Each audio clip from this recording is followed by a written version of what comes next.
So I want to be able to see. All right, welcome everybody to our first in 5 years in-person town meeting. It's a hybrid meeting, so we have a whole bunch of people online. I see 19, well, subtract our connections, so maybe 15 or 16 connections in addition to everyone here. The first thing to do is determine if we have a quorum. So we need to make sure that the residents here are counted. I'm just going to do a count quickly. 6, 7, 8, 9, 10, 11, 12, 13, 14, 15, 16, 17, 18, 19, 21, 2, 5, 6, 7, 8, 30. 1, 2, 3, 4, 5, 6, 36. And there are 20 of us online.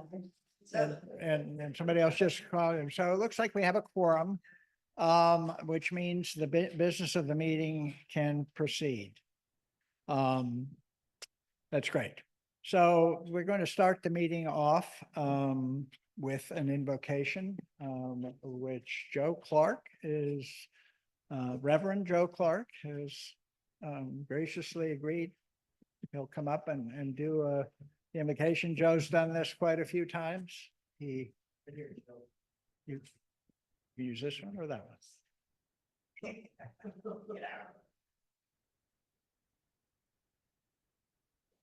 I don't need 5 minutes either. Gracious God of our good times and bad, we give thanks for the springtime flowers, the early morning bird song, and the seasonal rain.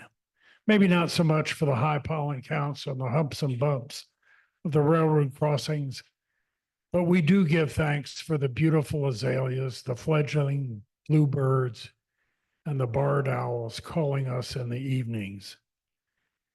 For the rich tapestry of colors and the sounds of summer in the parks, changing of the seasons, help us preserve what gives us meaning, joy, and purpose.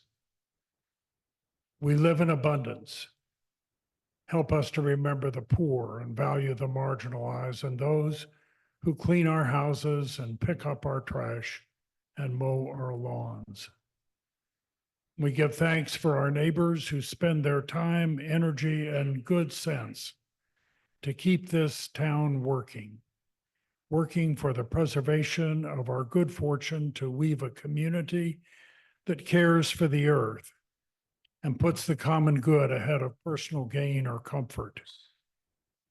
Let us listen to the impatient voices of the younger people who live here and bring a view that is of important value. Thank you for our town council and mayor, for the commissions and volunteers, knowing that what we hold in common is more than what might divide us. Bless this gathering this evening, bless our families, our children and grandchildren, and let us remember those who are no longer with us. Alan Janis, Joan Mahaffey, Doris Gordon, Terry Cox, Jimmy Shiflett, and Birgit Henninger. May their lives be a quiet reminder of the preciousness of each one of us, and let us abide in your mercy. Amen.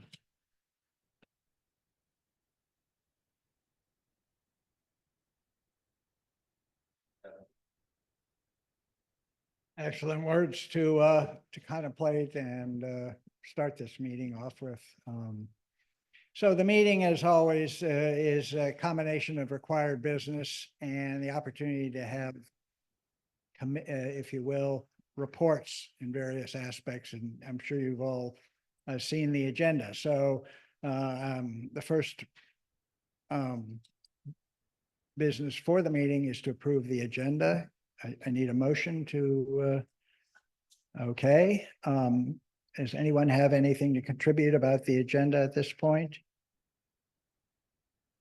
Hearing none, then the agenda will be as presented in this draft. If I can have the next slide.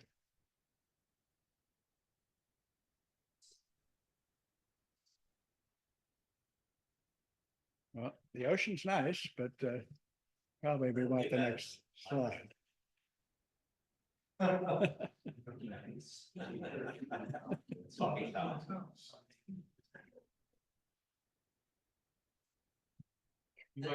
There you go.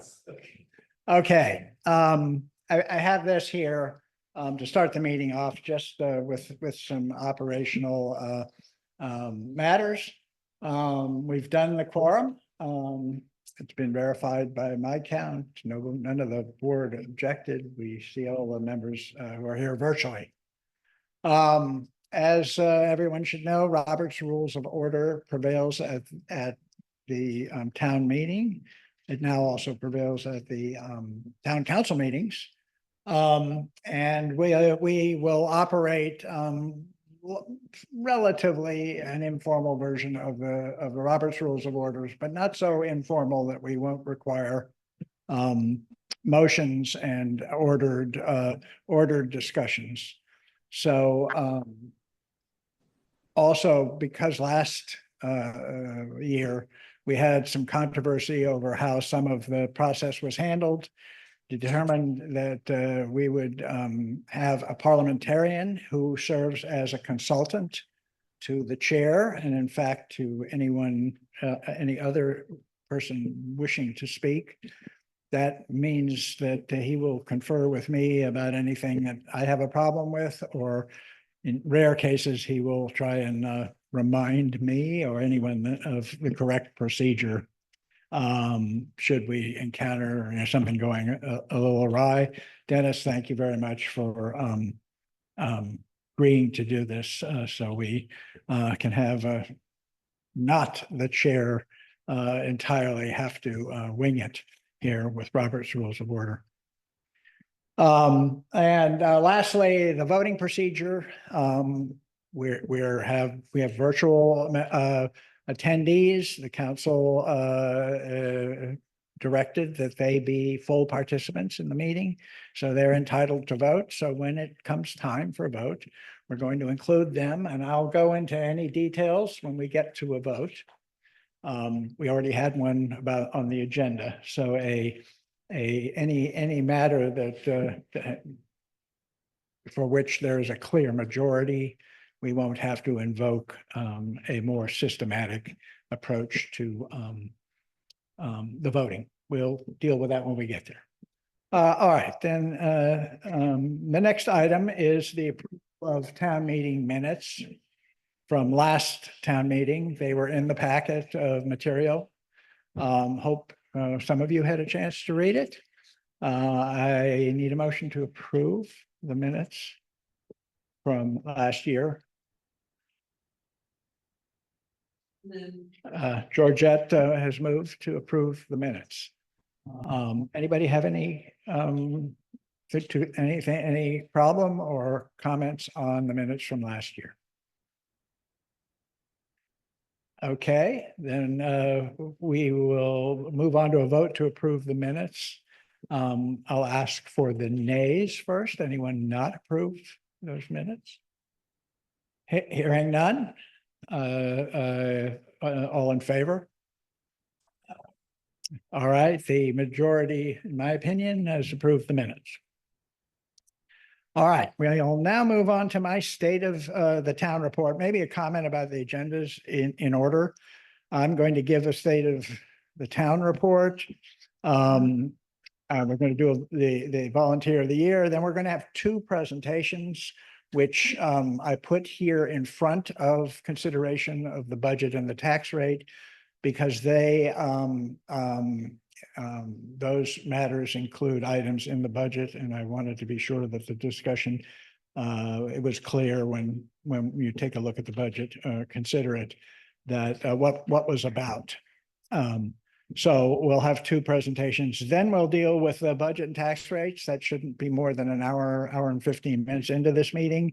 So nobody's going to be staying up terribly late, and hopefully everyone will stay to hear the rest of the reports, which consist of the HPC's report, their award, the planning commission will give a brief report, and then also in line with the planning commission will be a report on the future, the considerations of the future of the commercial corner, something I hope that all of you are begin to pay attention to now.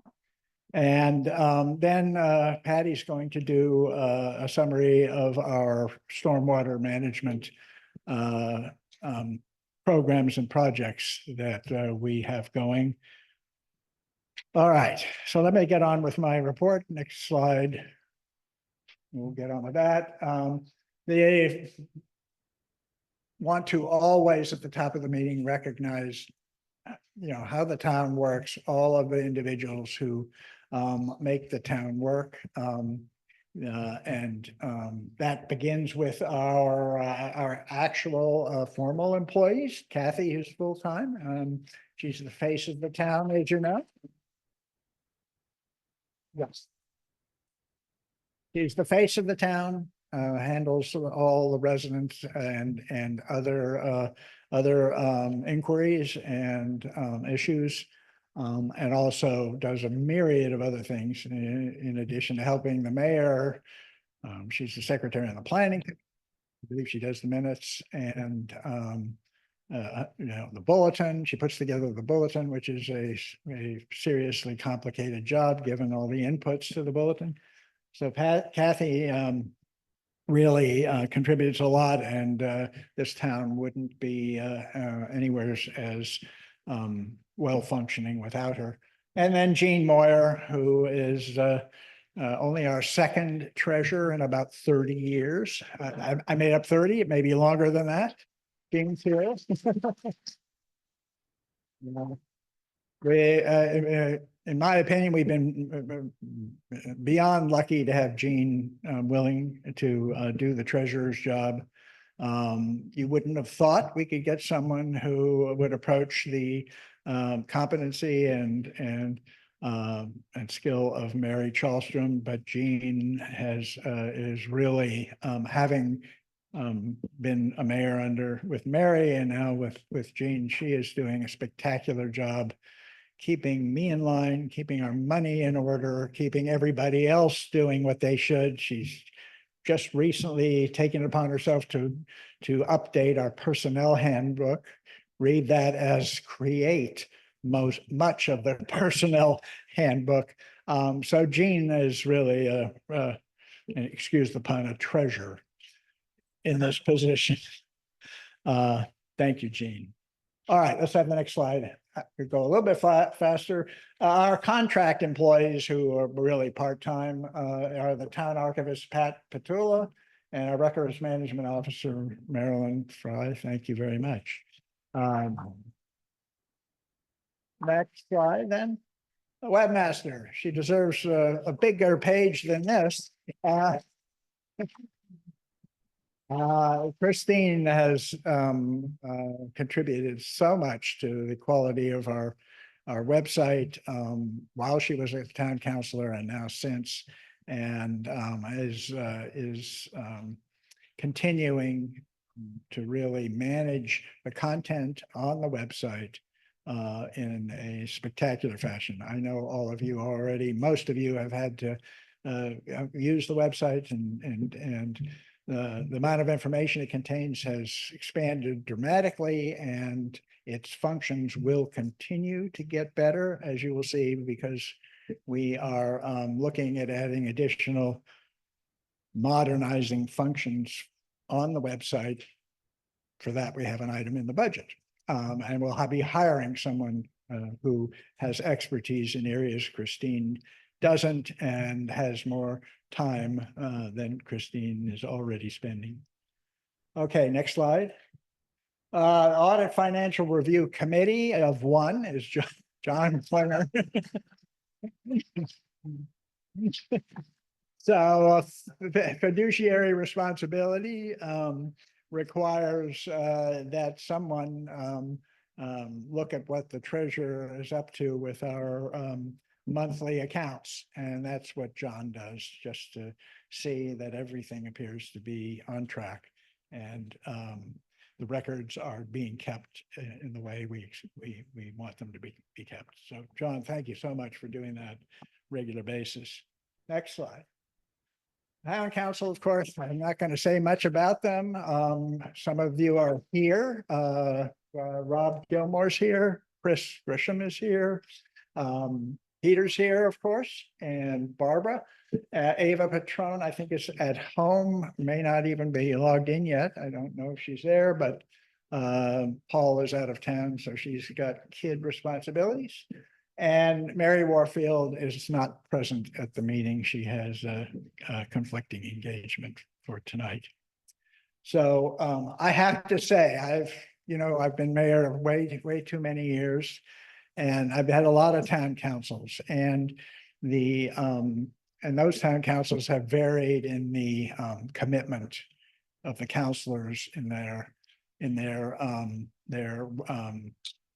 preparedness when we come into meetings, the kind of things we need to do to get consensus, to get everybody working together. And the current council this past year has been absolutely top notch in terms of taking their responsibilities seriously. Yeah, this town, and that when I say this town, I mean you. When we get individuals who volunteer their time for this, it's spectacularly gratifying that things work as well as they do. So great. Next slide. Planning Commission, all of whom are appointed, and Georgette is the chair, has been the chair for a bunch of years. They've been running pretty well, I believe, and with her other commissioners, Sylvie Favre, Robert Johnson, Jeff McCrean. Peter is the council representative. You'll recall he was Planning Commission chair prior to becoming a council member. And Bob Christen is the alternate. Thank you all for serving on the commission. Next slide. Board of Supervisors of Elections, they literally or figuratively twiddle their thumbs for much of the year, and then everything happens right around the election, an election or a town meeting, should there be a special town meeting. So Nick is still the chair, he's here, and so is Mary and Margot. You saw taking the ballots. Thank you guys for continuing. All right, the Historic Preservation Commission, who plays a significant role here in Washington Grove. And they have had a single chair since inception, which is like 2001 or something like that. He's covering his face, but I think the success of the HPC and their contributions in myriad areas of the towns of interest to the town, from working with residents to renovate their homes and keeping them, encouraging them to retain historic features, to the comprehensive plan, where we want to emphasize our historic character in many areas now and in the future. The field, we got the field preserved over there in the meadow, using the HPC and their the arguments for historic preservation. So there's a lot of things, and every time we turn around, there's another one. So we have very fortunate to have such a committed. Do I have something wrong up there? Yeah, Kirk Greenway. Oh, I'm sorry, of course. I didn't put Kirk on there. We did just approve him last meeting before. So right, Kirk Greenway is now the alternate. Thank you, Bob. I knew that but the rest of them are Wendy Harris, Bill Earl, Mimi Stiles, and Dave Stopak. A number of those are also long time serving on the HPC, and their commitment is as appreciated as much as Bob's. Next slide. Board of Zoning Appeals has been moribund which is actually a good thing. Um, so Charlie Charlstrom is the recently took himself off the board. Sad Amagai is the only one with board experience. And he agreed to remain. Jane Suzanne has agreed to join recently, and we're still looking for a third member. The board only functions when there is an appeal on a decision by the planning commission, which the applicant feels is incorrect or wants relief from. Next slide. Shared Use Pathway Committee has been regularly breathing down the necks of the county's Department of Transportation in order to develop the Washington Grove connector pathway into the end of Brown Street. We do not have a report on that tonight, but I'll mention it a few times coming up. But they've been very conscientious about communicating and ensuring that the town's interests in many areas are being taken seriously. And in fact, the alignment of the connector, which has been presented, will be presented to the planning board soon. The 35% design, that alignment was actually suggested by the committee. Bob Board, sketched it out, and we all went down and walked it out, and so we've been playing a pretty active role in getting this thing moving. Thanks to that committee for their work. Next slide. All right, now we move on to our volunteer committees and the chairs. Now, I'm sure all of you probably in one way or the other participate in one or more of these committees. It's the backbone of the town. You've all heard me call the committees the town staff. They really do the research. They make proposals for improvements in their areas of interest, and they bring mayor and to the council ideas and plans that you would expect from a staff were we to have a staff. So we want as many people to participate in those committees as we can, which is why they remain volunteer and not appointed. But I've listed here just the chairs. Many of these, the chair is the driving force or just kind of the organizing force. And the members of the committee are active and play a big role. So yeah, I'm not going to read them all. I want to mention now the town council reports for this meeting summarizes the activities of all of the committees in addition to a few other areas. They're very comprehensive concerning what the committees have done in the past year. And I urge everyone to at least skim over and see that, because it's a major eye opener to see how much has actually been done by all of you and others through the year, and as always. So they deserve certainly get my appreciation and the town as well. So here you see 5 of them of the committees. Next slide are others, newer committees like the Meadows Committee, and old committees such as the Woods and Recreation.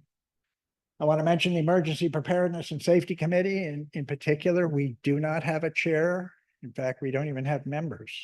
But we do have, playing all those roles, is Chris Grisham. And Chris is, I mean, he really does deserve a real great round of applause, because he's taken that. He's really, keeping on top of a lot of things that the safety, former safety committee and emergency preparedness now had been doing. And I hope somebody here or several somebodies will step up and work with him to get this committee, flesh it out so that it can actually do a lot more when the burden is shared. Dave Cosson served on it for quite a while, so he knows the kind of things that the committee has done. So I hope people will consider getting involved in this. All right, next slide. I had to put this in here. This isn't a committee. This is an individual who on the council who agreed to one of his areas of responsibility to be maintenance. Well, ever since we have a contracted landscaping and maintenance, we have needed a coordinator. So Peter served as the coordinator. Practically everybody knows him. He walks around town all the time, trying to keep up with Silas. But yeah, Peter has really, he's the one who interacts with our landscape contractor, and he's always taking it very seriously and been very responsible. And there's no question we're very lucky that he is taken on this role and does it so well. Okay, so next slide. Here, I did want to put up a contractor, if you will, but Peter would be standing up here singing their praises. He certainly has been in council meetings. They have proven to be very adept and energetic about handling things that the town wants done the way the town wants it done. Peter communicates that, others communicate. And so they've been a terrific partner who have been, I think, managing a good deal of the town's landscape maintenance in a great way. Okay, next slide.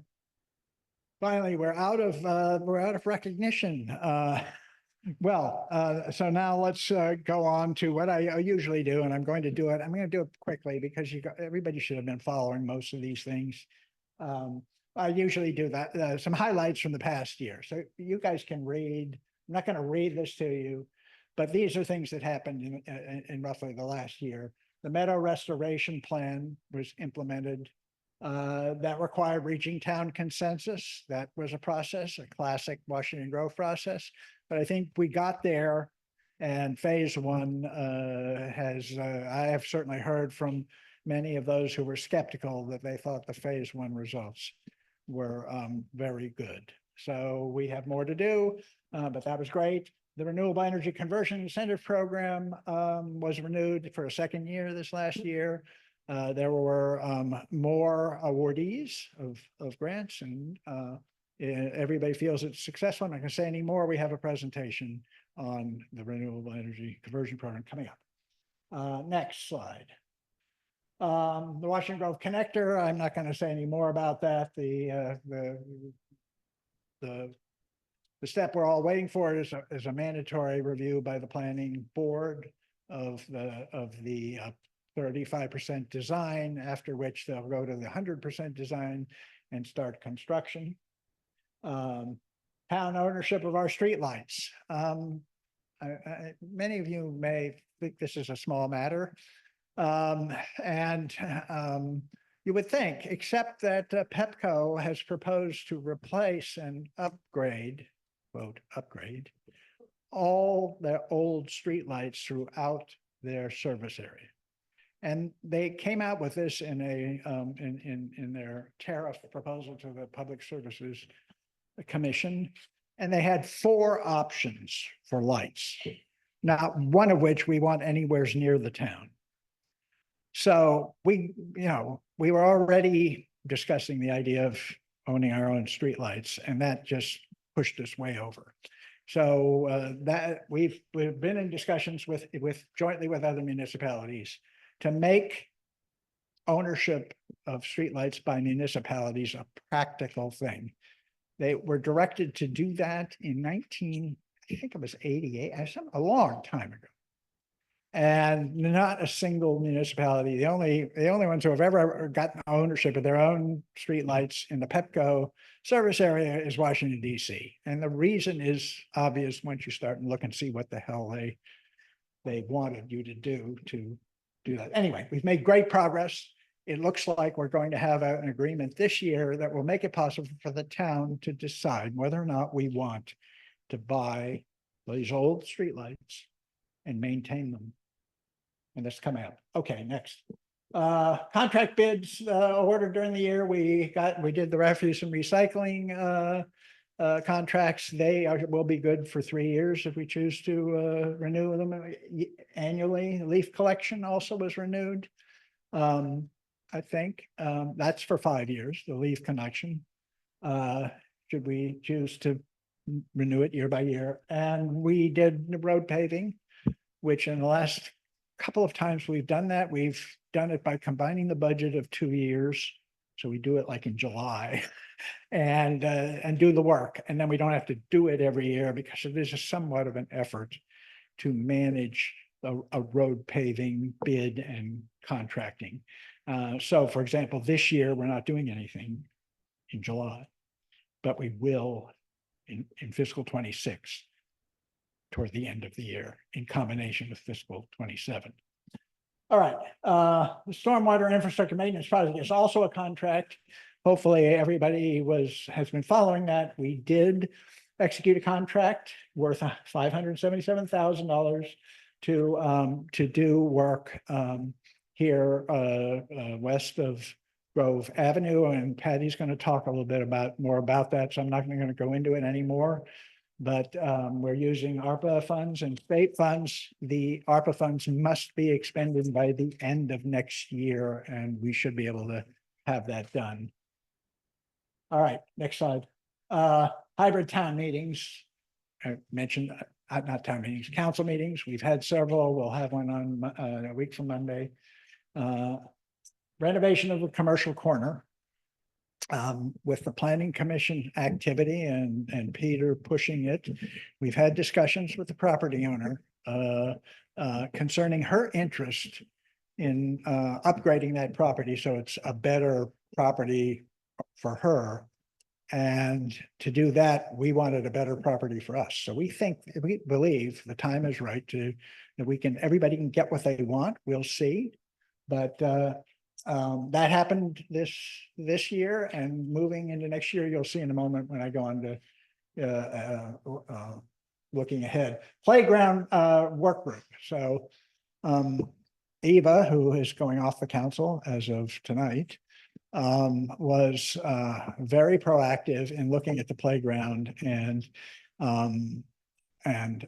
promoting the fact that, hey, we haven't added any equipment there. Some of the equipment's old and tired. Maybe we should be upgrading, we should be renovating, we should be doing something to the playground. So an ad hoc work group has been formed. It's under the umbrella of the rec committee. They are exploring new equipment and the renovation. All right, next slide. All right, so we're now on the next slide then. We'll move on to looking ahead. This is quick. Stormwater projects. There's a few. There's and I'll go back up. Thank you. First one's just there. That's the project that we executed on the last day of last year. We're in the design phase that we're hoping to complete at least 2/3 of it by June and get the council's approval to move ahead with construction, completing the rest of it in the next month after that, and then move ahead with construction, whole thing to be finished hopefully in the spring of next year, if not sooner. Next slide. The other stormwater project is the West Woods. That's the elephant in the room, or the elephant in the town, which really needs addressing. The problem is that anybody who looks at it says we'll need a lot of dollars. We also need a way to get those dollars, and to do that, we need some preliminary high-level engineering proposal to focus on to look for funding. So we got that with a joint project with the Montgomery County Green Bank. They're calling it the Climate Resilience Project, which they're working with us for that. And a study has been going on to make these recommendations to the town as to what might be done in terms of actual physical a mitigation which we can use to go out and get the kind of money. We're talking well over $1 million, possibly $2 million for this. At least that's what we're told by those who know how much these things cost. Okay, and so we hope we're going to get that study, and then we need to set the scope of work for the project and pursue funding. Next slide. And then the rest of the program, there's more than just the Westwood study. There's further flood management strategy.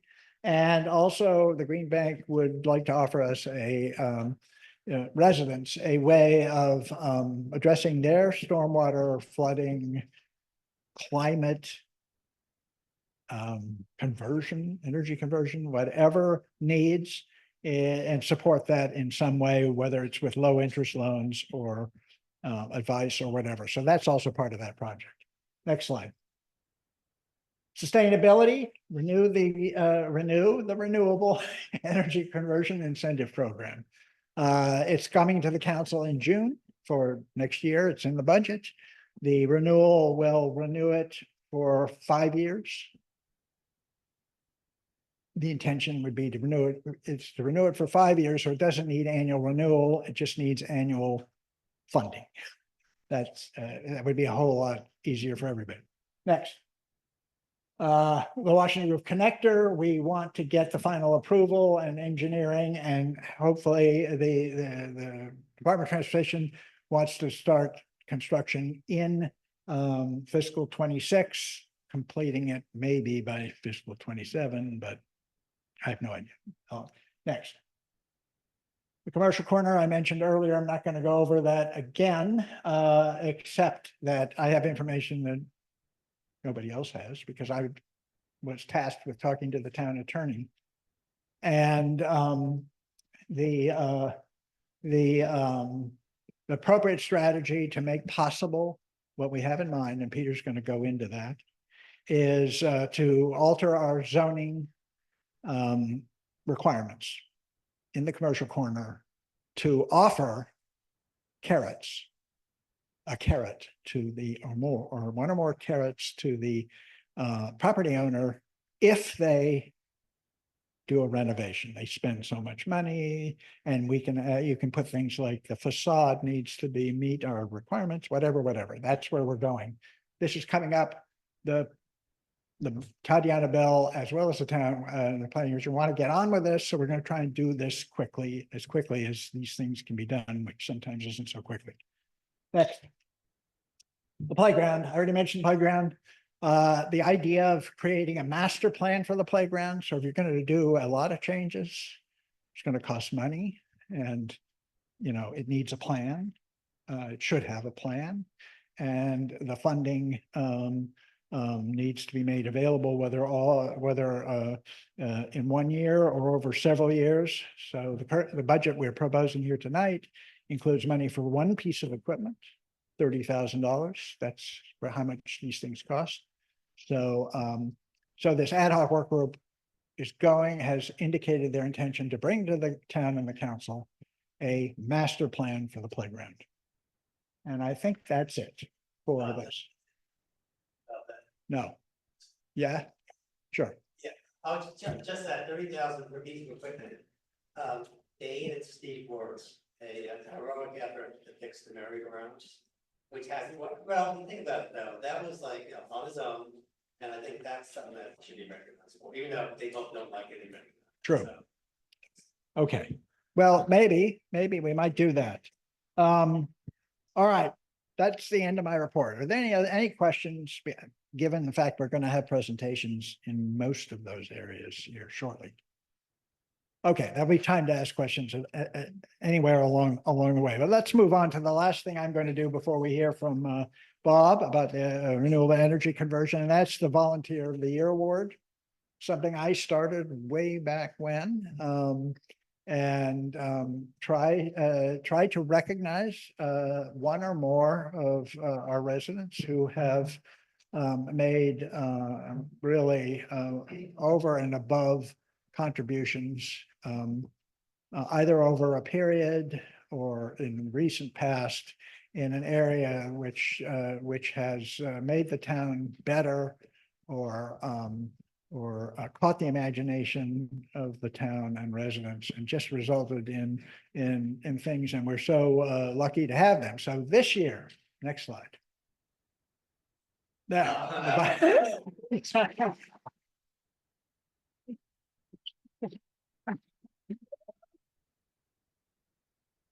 okay, well, we couldn't give this to Steve while he was an employee. But he's not an employee, yet he still contributes to the town, almost as much as if he was an employee. I'm calling him handyman extraordinaire. He serves as a project advisor for things around town. When you ask, how do we do this? Or what do you think we should do over here? He's got something valuable to say about it. He's a facilities expert, of course, so he knows the ins and outs of all, for example, or the drainage areas, you name it. And lastly, he's an all-around good guy. So, he's so great for contributing to the town. He deserves this absolutely. He's not here. I think he's having a glass of wine. The rest of us aren't.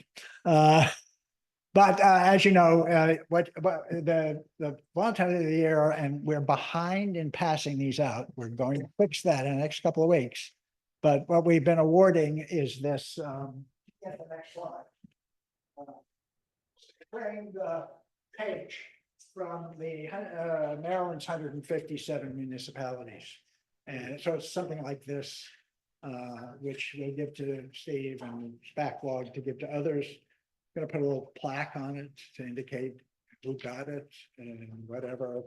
And if they're really unlucky, I'll sign it. If you were mayor. Yeah. That would. Right. Okay. So that brings us to the end of my long monologue here. So let's move right along to the renewable energy conversion program, which Bob is going to summarize for us or discuss. Yeah, John said a lot about it, but just to remind you, the incentive program is put in place to reduce the carbon footprint of the town. And we're updating the inventory for this year, but for the last we did it was 2023, and it was 6,000 tons of carbon our community puts out, 6,000 tons per year. So the biggest components of those, no surprise, are our electricity, our heating our homes, cars, and food. So the incentive program is meant to address the first three of those, heat and the cars. And so if you put in a high efficiency heat pump and get renewable electricity, you're eligible. If you get an EV, replace your gas guzzling car with an EV and get renewable power, you're eligible as well. So we awarded 5 EV incentives so far and 4 heat pump incentives so far. There's 4 that are still in various states of process, 5 rather, in various states of process. And there were 5 heat pump conversions that were done without the incentive, interestingly enough. So we have funds to do about 13 per year. And the state's target of reaching 60% reduction by 2030 requires the town, if we follow that, the 60%, requires the town to do 20 heat pump conversions per year and 60 cars per year. So that's obviously very ambitious, but that's part of the state's ambition. So we, uh, so this year, we also, the federal tax credit may go away. We don't know. It's all sort of up in the air right now. But if you're going to do it, this year may be a good year to do it. So if your heat pump is, and your air conditioner is looking like it's on its last legs, your furnace, if your car's on its last legs, you might want to push up that ambition a little bit. There's plenty of information on the website, and you can always call me. We're also arranging for an advisor to the town, utility advisor, to actually go around and knock on doors and ask the residents who have not signed up for renewable power whether they're interested in signing up. And it's usually for community solar. Community solar seems to be the best way to actually get renewable power at this point. So he's gonna start knocking on doors late May, June sometime. So we're also, just a couple other projects. We're working on a leaf composting project. We're working on a food waste composting project. And we're going to be sending out a survey to people to sort of gauge the interest and garner interest in those two projects. So look for that. Thanks.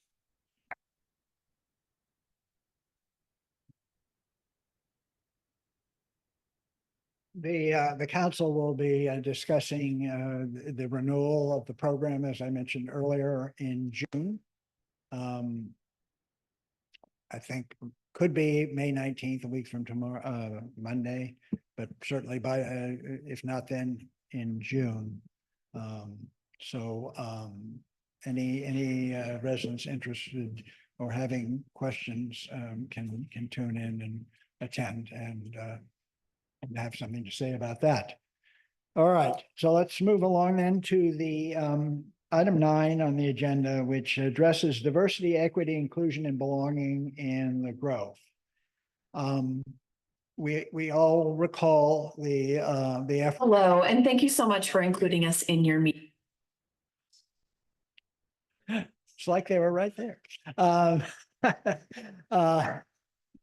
Yeah, we all recall the formation of the racial and Racial and Social Equity Committee, RASEC, back during the pandemic, and the significant amount of work and interest that they did and garnered in improving and looking at the town's handling of diversity in our relationship with our neighbor in Emery Grove, and overall the town's past history of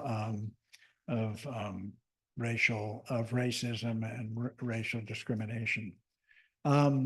They've dissolved and no one stepped up to form it again, but the last thing that the town did was to, and the council did, was to agree that some education in diversity, in, we'll call it DEIB now, DEI, would stand the town well, individuals and the town going forward. And Barbara Raimondo and Mary Warfield, due to their efforts, they arranged and located and arranged for Leadership Montgomery to offer some education seminar, active sessions, both to town residents in general first, and then to town leaders, committee leaders. And those of us who have participated were extremely impressed and stimulated, and are interested in carrying forward on the ideas and the issues that that have been raised, both starting with RASIC and now continuing. So I want to show you. We asked the facilitators, Leadership Montgomery, to prepare to do a little presentation. So rather than have them ruin one of their nights, they recorded the presentation. We're going to show that now so that hopefully all of you at this meeting will get an idea as to what happened, what they taught, and what we think we learned and what we believe will be very helpful going forward. So let's hear it.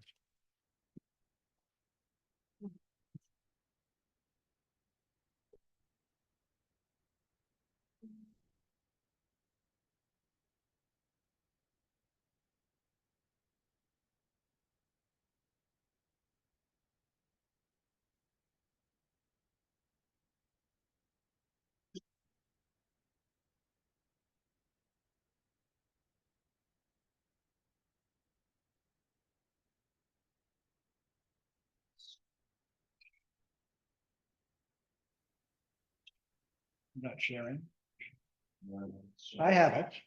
Actually, I have it loaded. it's not here, but I have it on the Zoom. Well, I can start it. We'll get yours. No, I need to have it on this. Hello, and thank you so much for including us in your meeting. Yeah, we're stuck.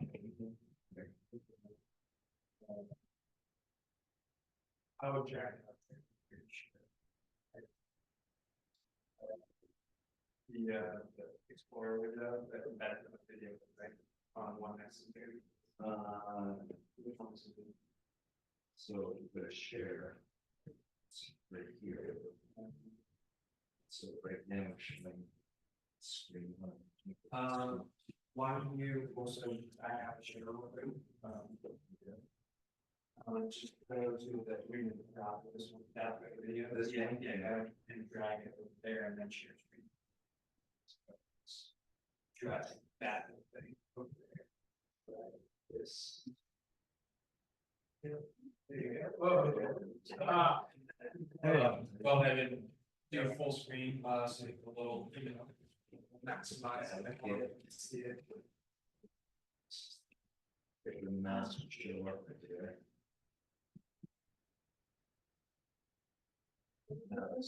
Right. So, yeah. Yeah. Anyone who thinks it's fun when you make it, everybody watching. There you go. Share that screen too.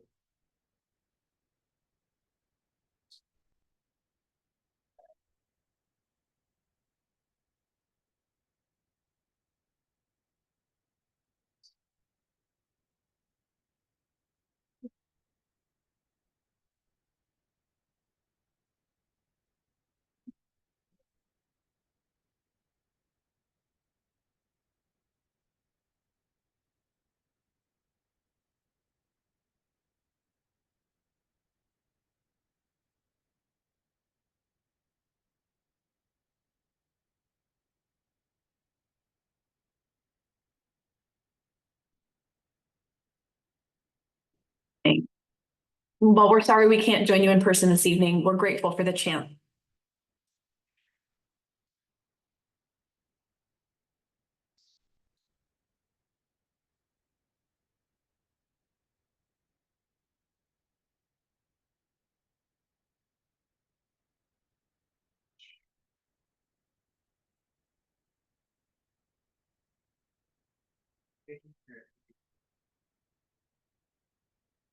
To share this brief recorded presentation. We hope it reflects not only the work we did together, but also the energy, reflection, and commitment your town leaders brought to each conversation. Tonight's presentation is both a recap and an invitation. We'll share highlights from the diversity, equity, inclusion, and belonging training and workshop series we facilitated over the winter and spring.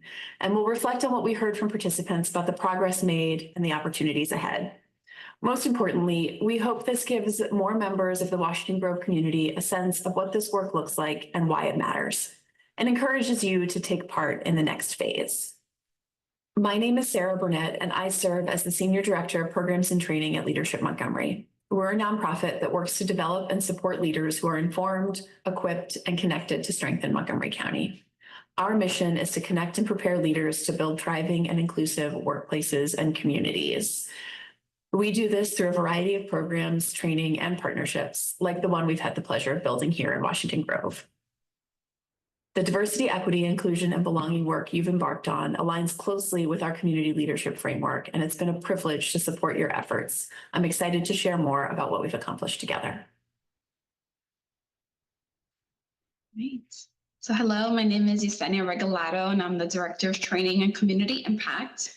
And I want to take us back to the beginning of how this journey began with Washington Grove and Leadership Montgomery. So first, I'll start off with Washington Grove. You all passed resolution number 2301, and this was an acknowledging of the exclusionary past of Washington Grove. And just as a reminder, these goals were set forth in that resolution to commit to further engaging in individual and collective work towards bias, further addressing policies and practices that have been racially biased or harmful towards any group, treating all people fairly and equitably, regardless of their identities, supporting ties with neighboring communities, and continuing to build a town where all are welcome to prosper.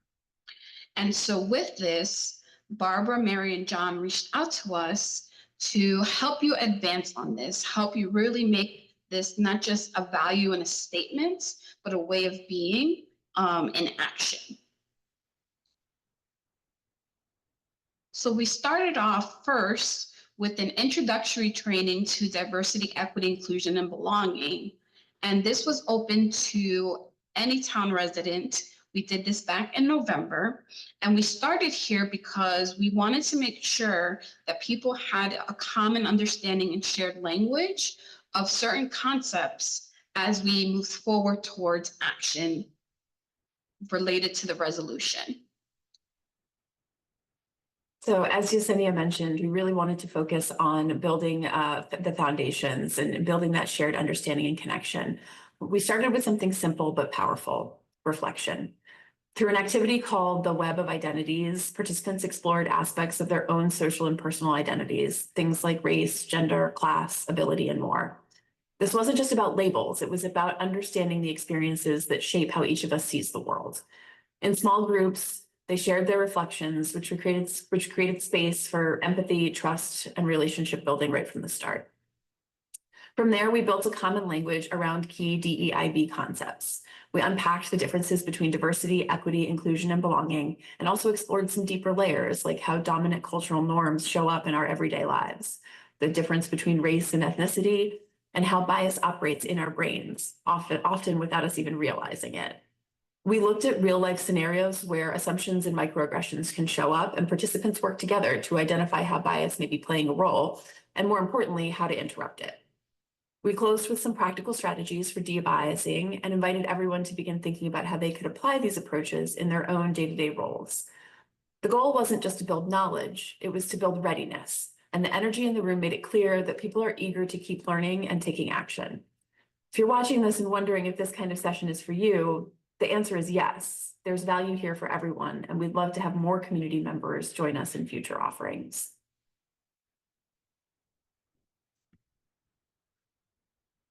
And future offerings are really made possible by a small group of town residents that engaged in a deeper exploration into how to operationalize diversity, equity, inclusion, and belonging within the town.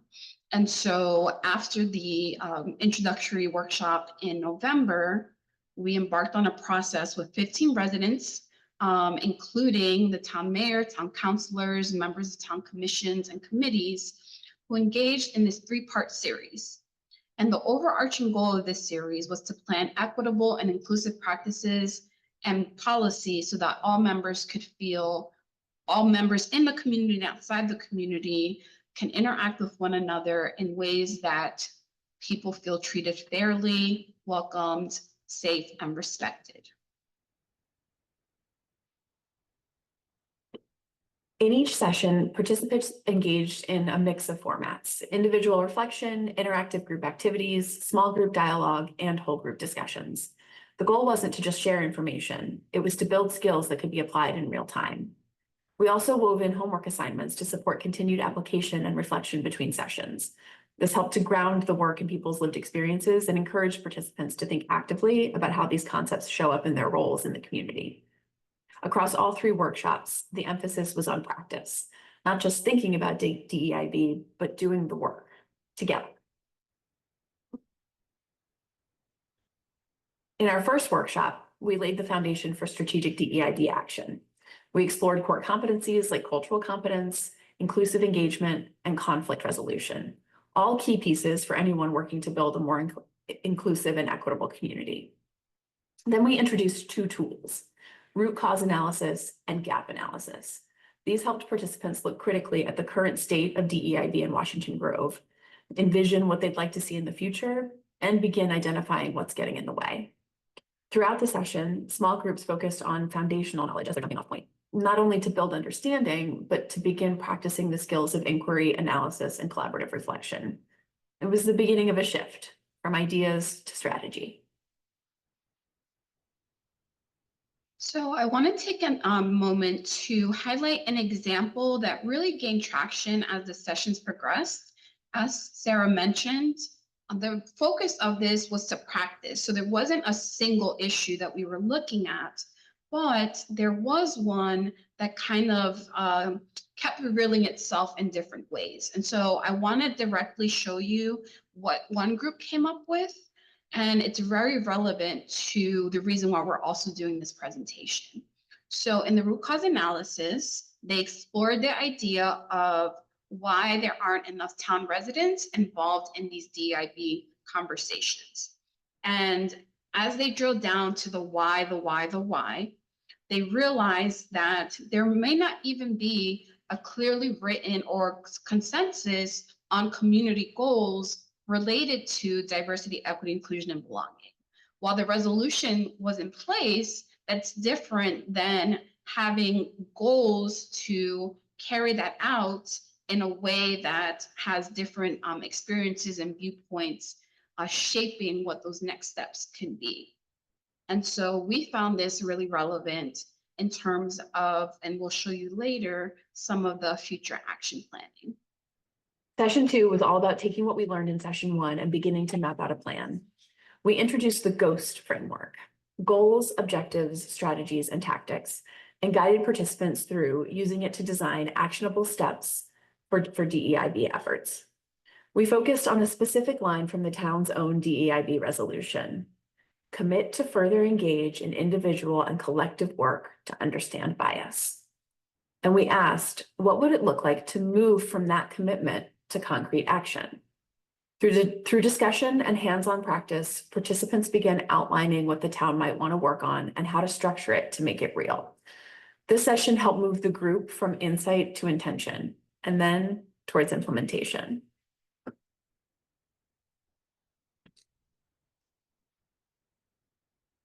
So again, I want to share notes that came directly out of the session.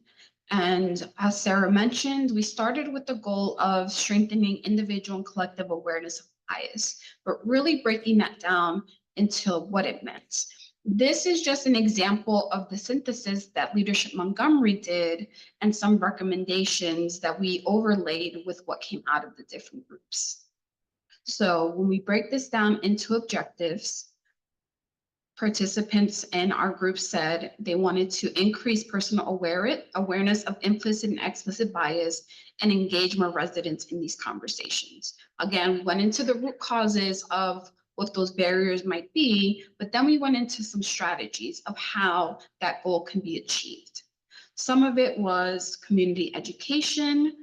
Some of it was getting input through community forums, surveys, and focus groups.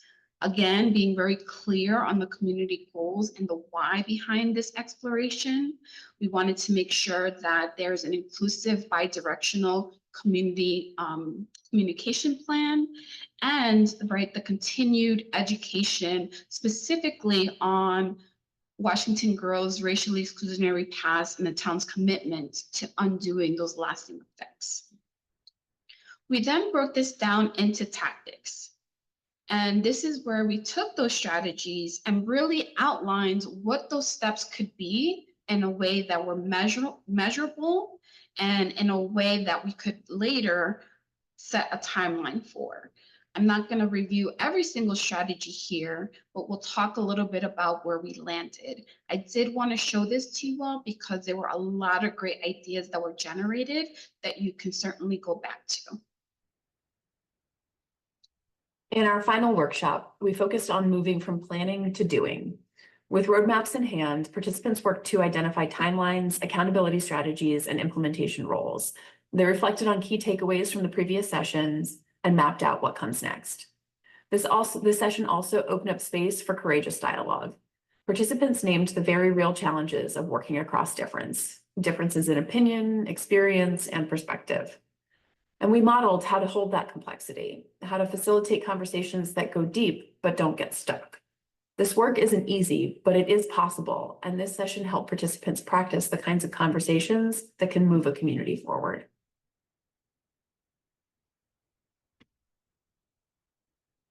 And so here is where the group landed with its first round of implementation. And again, I want to emphasize that this is an iterative process. So although this was laid out, there might be changes and areas for improvement as you get ready to implement this. But one of the goals was examining the comprehensive plan to be aligned with diversity, equity, inclusion, and belonging. The objective to that goal is to get 25% of residents to come to consensus on those goals. And again, in order to do that, we believe that town residents should go through the same intro to diversity, equity, inclusion, belonging workshop to have that foundational knowledge so that you can come to the table at this point and contribute in positive ways. And we believe that by doing so, the strategy here of increasing civic engagement in Washington Grove will be even more influential and even more impactful. And some tactics to get there, and again, this is what the group came up with in their immediate action steps, are ways to look at increasing volunteerism within the town, a book club, community events, and future trainings. And again, through the lens of diversity, equity, inclusion, and belonging, we hope that we're able to support you to implement these goals further and to make sure that you're living out your values and putting that into action. I want to go into a consideration that we gave the group during our last session. And this was to acknowledge the backdrop that we're in right now as it relates to diversity, equity, inclusion, and belonging. We know that there are attacks on this work. We know that people come with varying perspectives and lived experiences, but this work is still important. And really believing in the power of small actions that can change a greater society. And so I'm going to read you a quote from Adrienne Maree Brown that really emphasizes how we want you all to look at this process as a journey. How we live and grow and stay purposeful in the face of constant change actually does determine both the quality of our lives and the impact that we have when we move into action together. Let's spend less time on the imperfection of the process and more time articulating and crystallizing our lessons. So I want to transition us into the evaluation themes because, again, we kept reiterating throughout the workshops that it wasn't about landing on the perfect plan. It wasn't about having all the answers all at once. We'll go over some of the things that came out that can inform how this work moves forward. As we look back across the participant evaluations, a few core themes really stood out. First, there was a strong appreciation for the structured tools and frameworks we introduced. Things like root cause analysis, gap analysis, and the GHOST framework. These weren't just abstract concepts. They were seen as practical ways to break down complex issues and move from conversation to action. What really came through was that how we do the work matters just as much as what we're trying to achieve. Another big theme was about building a stronger, more inclusive community. Participants shared a renewed commitment to increasing engagement on town committees and creating more pathways for diverse participation.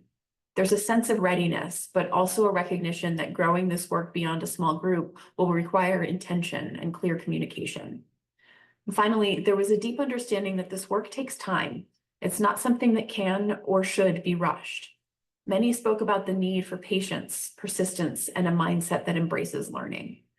There's also a call to speak up, to keep DEIB visible, and to approach this work with both urgency and care.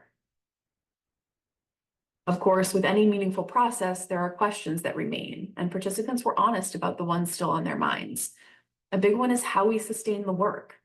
There's real interest in continuing what's been started, but also some uncertainty around who will carry the torch and how momentum can be maintained, especially without outside facilitation. There were also conversations about implementation. It's one thing to talk strategy and another to bring it into practice. Participants wondered how to ensure follow-through, expand outreach, and stay connected to the goals we've set. And finally, people named the challenges of navigating disagreement, especially when opinions differ about whether enough is being done. There's a desire for accountability, but also for trust and for dialogue that moves us forward rather than deepening divides. These are tough topics, but naming them is part of the process and a sign that this group is ready to keep doing the work together. To wrap up this recap, we want to take a moment to share some reflections, not from us, but from the participants themselves. Throughout the series, we heard heartfelt appreciation for the space that was created, one where people felt heard, challenged, and supported. Participants shared that they valued the way diverse communication styles were welcomed and how moments of discomfort were met with care and transparency. They noted the importance of having facilitators who could hold that complexity while still making room for reflection, accountability, and learning. Several people also spoke to the effectiveness of the structure, how the sessions were thoughtfully designed to build trust and encourage honest dialogue. While some wished we had a bit more time together, there was a shared sense of hope and momentum coming out of each session. We share this not to center ourselves, but to acknowledge the courage and openness of the 15 town leaders who engaged in this work and to invite others to join in. These conversations are just the beginning, and the more voices we include, the stronger the Washington Grove community becomes.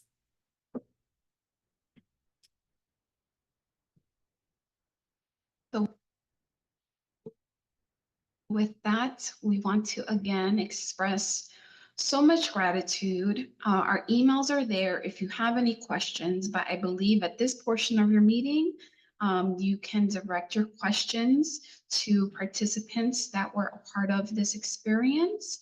And also we look forward to being with you all in the fall when we launch another Introduction to DEIB workshop. And again, we'll make that open to the whole town. We hope to see you there.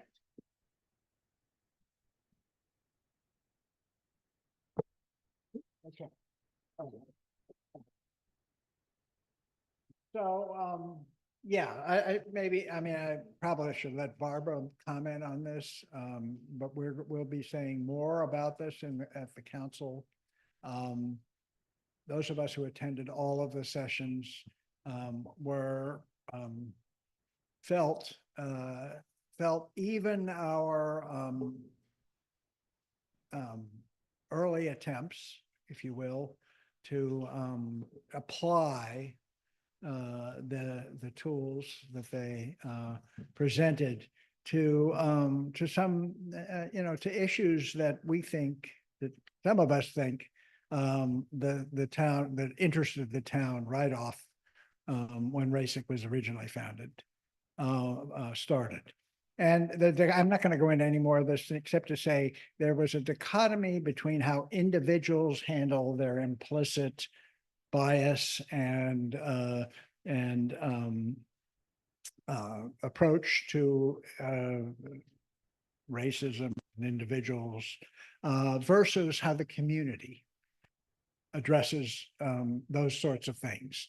And some of us, or most of us, believe that there was a significant opportunity to both identify where Washington Grove needs could improve, and I'm not talking any specifics, and how to get there. So hence the feeling that, we got started, we were optimistic, and we'd like to see if the town will get on board with addressing and approaching some of these issues in a way that can be sustained for more than just a short time and through effective actions. So that's all I'm going to say on that.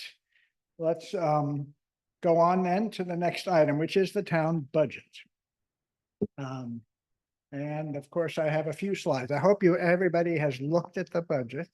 I'm just going to review some top level things that I think should be pointed out. And then we'll go on to some specific discussions. So let me just do this and we'll open it up to discussion of the budget. So first off, there's the tax rate and the dwelling tax, and here just summarizes that the council is proposing a constant yield tax rate, which in fact is slightly lower than last year's rate, to yield the same, roughly, essentially the same revenue, which is a projection from property tax. It's an estimate as we got for fiscal 25. The dwelling tax assessment, which is strictly based on the cost of refuse and recycling, will be higher than last year because last year, well, for two reasons. Last year, we included a rebate because the previous year because we had over collected for the cost. And so we rebated to everyone every property who had paid. But this year, we saw a slight increase in our refuse and recycling. So it's slightly higher, as I have it, $11 more than what it would have been this current year were it not for the rebate. So it's a nominal increase, about 10%. Next slide.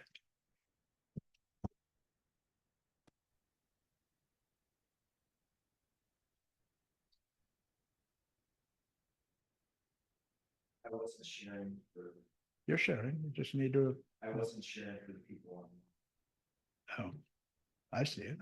I see it all. Okay. Oh, you killed it.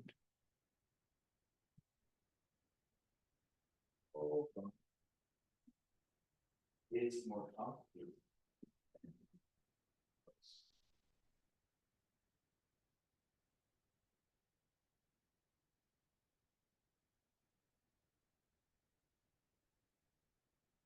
Yes,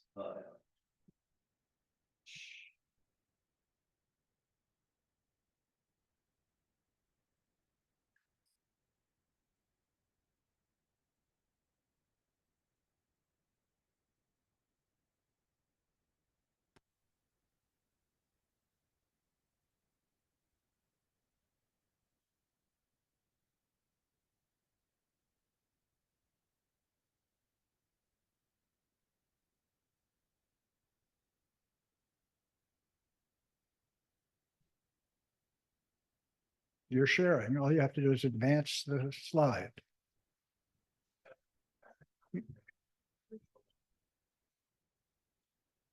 No, you lost it. yes. Can't you just hit next page? Key, there's a key for the, Only if you're quick in the original, after you do the share, you have to go back to the. all right, well, here we go. What happens if I share? That's me. But it's not showing up there. I'm showing on the Zoom. Where am I? No, I'm not sharing yet.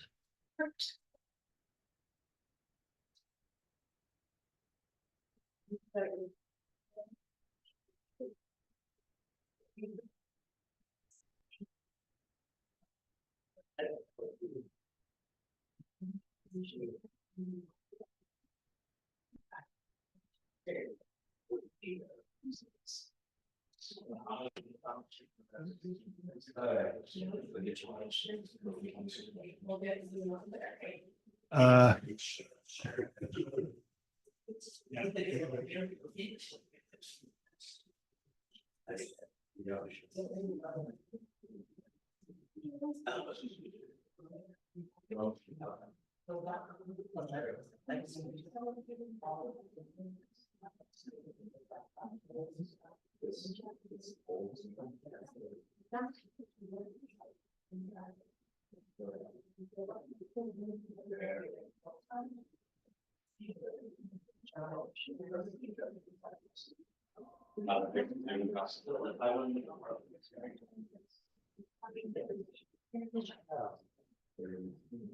Oh.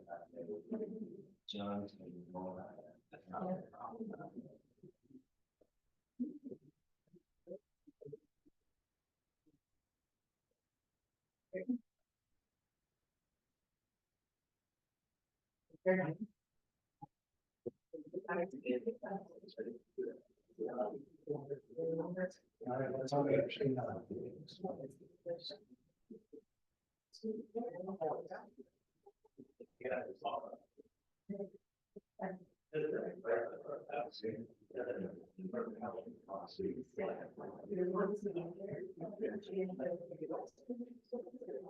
is that me or you?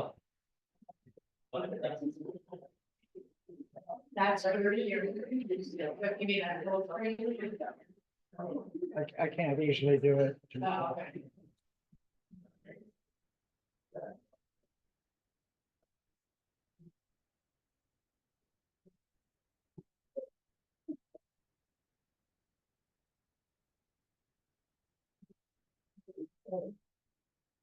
Yes.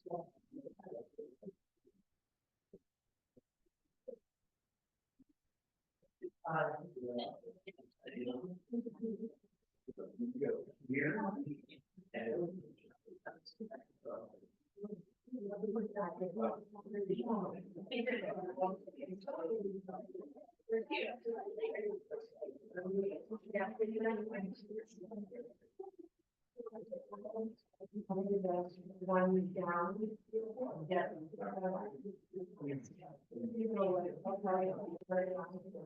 There we go. Your shift. Your shift.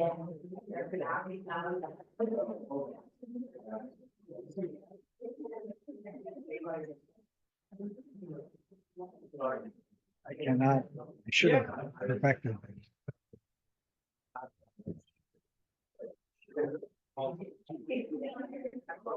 Were you able to share?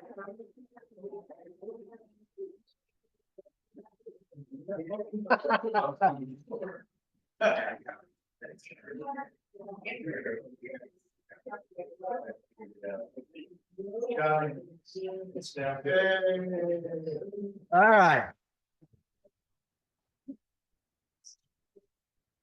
All right, well, we're clearly having a break. Let's go for the break.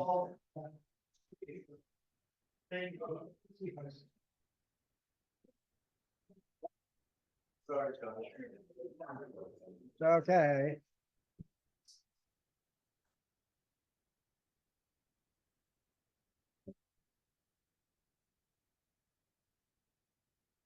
Nobody really cares about the budget. Tax rates stay the same.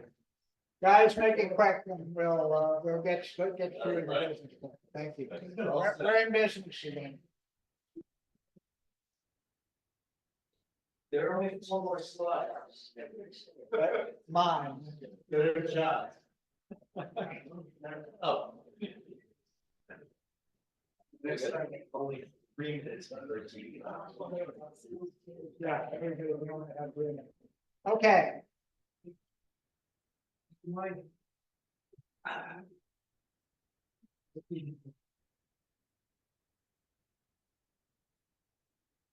All right, I'm closing the bar. This is like, the show will begin in 20 seconds. 20 seconds. All right, I'm gonna continue. So I went through you have to back up, I went through the tax revenue. Now we have revenue from other sources. So from income tax, which is estimated by the state for us, they estimated 7% increase to 146,700. The state highway user funds are the same as we got this year. This is estimated. I think it's probably been signed into law already, so that's a firm number. And the county tax duplication funds are in the current county's budget, which is not yet approved. There, next slide. Now some expenses, and this is the highlights of the expense issues, in my opinion. Salaries were raised by the cost of living adjustment of 2.7% for our region. The landscaping and facility services, we rebid the contract. We have yet to award it, but it looks likely it will be at the same rate as the current year, which is 66,000 for the groundskeeping and the contract, and we allot an additional 30,000 for other projects as they come up during the year. The same refuse and recycling costs of 59,000, no change. Slightly higher leaf collection costs based on the new contract, but this number stays constant for 5 years. And the renewable energy incentive program Bob described, again, budgeted at $20,000, which is the same as this year. Next slide. Here's a few others of note, and these are the ones that are of importance to the new year. McCatherine Hall maintenance is $50,000, $40,000 more than this year. That is because the hall needs exterior painting and the windows need painting. And this is roughly the amount that was estimated that we required to do this maintenance upkeep on the hall. Road work, I already mentioned, at about $50,000 has been budgeted for this year, which will be expended next June into July. Tree removal, slightly higher from $30,000 to $35,000. Unfortunately, the trees continue to suffer, and we remove the ones that fall and we take down those that are dead. Both because sometimes they present a danger, but often because we want to plant new trees and we need to take the old one away to make room for a live tree. Playground equipment, we already discussed that a bit. There's $30,000 for a new piece. Playground refurbishing went up about $14,500, which was one estimate for resurfacing the basketball court. So that's why that particular item is up, and we call it playground refurbishing. Website modernization, I mentioned at the top of my report, at 20,000, which is a steep increase, but will allow us to contract for all kinds of new functions on the web. The fellow who's we're probably going to contract with has been doing some work this year with this year's funds, and he seems to be extremely good and easy to work with. Christine, I think, a great. She found him, and that's where anyway, the money will be spent on the website. And the DEIB education, which you saw a report as to the outcome of this year's education programs, and the council will look at expanding those education offerings to more individuals in town, getting you all interested, and also defining some actual strategies to apply that will stand the town well moving forward. Next slide. Okay, that's all I'm going to mention about the budget. So at this point, we will open the floor to any budget discussion. So I will first need a motion to approve the budget as presented to this meeting. Peter Negron has moved and John Klinger seconded approving the budget as presented. So discussion, any discussion of the budget? No? Anybody online? No?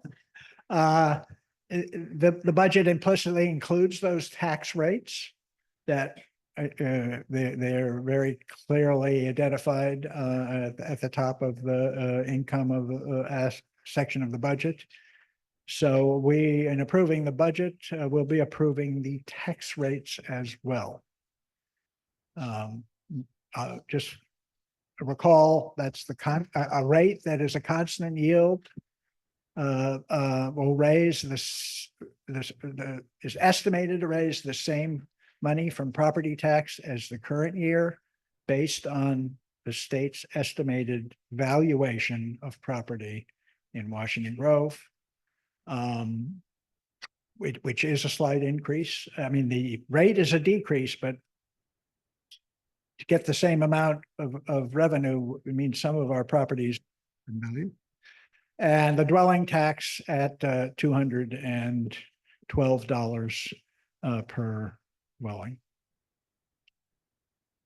Well, not hearing any discussion, we can move on to a vote. So now's the time we're going to do a vote. So the first round of voting is, it will simply do it by a show of hands. And I will determine whether or not there was a clear consensus based on that vote. In case there isn't, we'll have a second round of voting to get an accurate count. But let's do the first round now. Please, here in the hall, raise your hand. Those of you wanting to vote, you're going to have to hold them up a bit. Hold on. You're going to have to raise your electronic hand, would be the best, because then everybody can look in the participant list and count the votes. So, okay, all in favor in the hall. I see virtually everybody with raised hands. How are we doing on here? I'm looking, and most of you have raised hands. Based on that, I'm going to call the vote a majority, a significant majority in favor of approving the budget. Budget's approved, tax rate is approved. Thank you.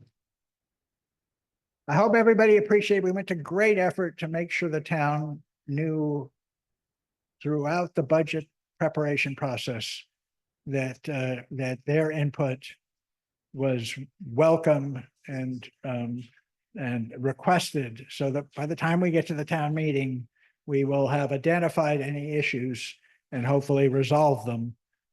Because the town meeting is very difficult to fine tune a budget in this sort of a meeting. All right, then let's move on to the HPC Commission's report and award. So Bob's going to come up here and change hats. Yes. Okay, well, it's been kind of a quiet year for the HPC, along with what it's been doing with the other commissions, the Planning Commission and the other committees. There are two efforts that we are focusing on this year. The first is to update the design guidelines. As you know, we updated the historic register nomination, which includes now houses between the 1937 and 1968. So all houses up till 1968 are now considered contributing structures to the town and part of the district. So we're updating the guidelines to reflect that information. The second comes from the 150th. You may recall we had the posters which showed the various buildings that are now missing, such as the Tabernacle and the auditorium, the hotel, the train station, the two athletic clubs. And so we're looking at having commemorative signage that indicate all of those throughout the town. So that will be a sort of a permanent education for the town. It's been less of a quiet year for construction. There've been quite a few projects that we had to review for the award. And the commission selected a project that represents sort of a hopeful turn for one of the problems we have here in the town, which is vacant houses. And the one that has been selected has been vacant as long as I have lived in town, which is 30 years. It was built in 1911 and not as a cottage, but what we call a four square. There have been some details that have been simplified with it. And we felt that the substantial work that was done on the house to bring it into the 21st century and preserve the overall character made it the winner. So do the before. You go back to the before. So this was as it stood for 30 years, as long as I can remember. I don't know, it's what people used to call it the Kenvin House. And I don't know if anybody knew the people that lived there. Yes, all right, fantastic. But it was on the list of abandoned structures for a very long time. And it was purchased just last year and by a contractor who renovated it. They did change some of the details. You notice that the porch was not quite so delicate in the new one. And the front door is now the back door, which is a little bit different. The town has an unusual aspect of facing the walkways, not facing the roadways. And then in the back, they removed the shed addition on the back, made a porch and a front door, oddly enough. So this is what is getting the award this year. And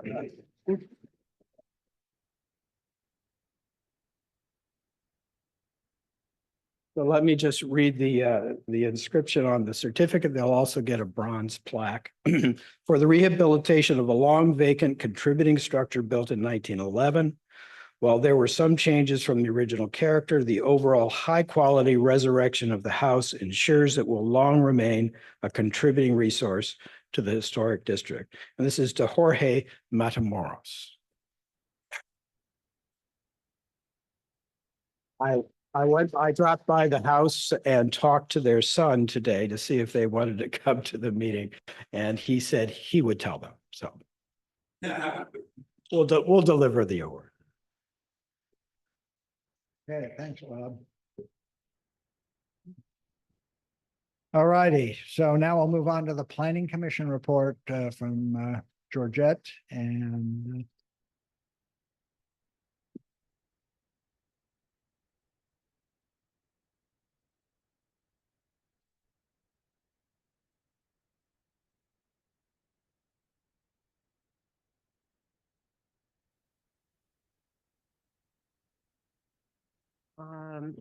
my first slide.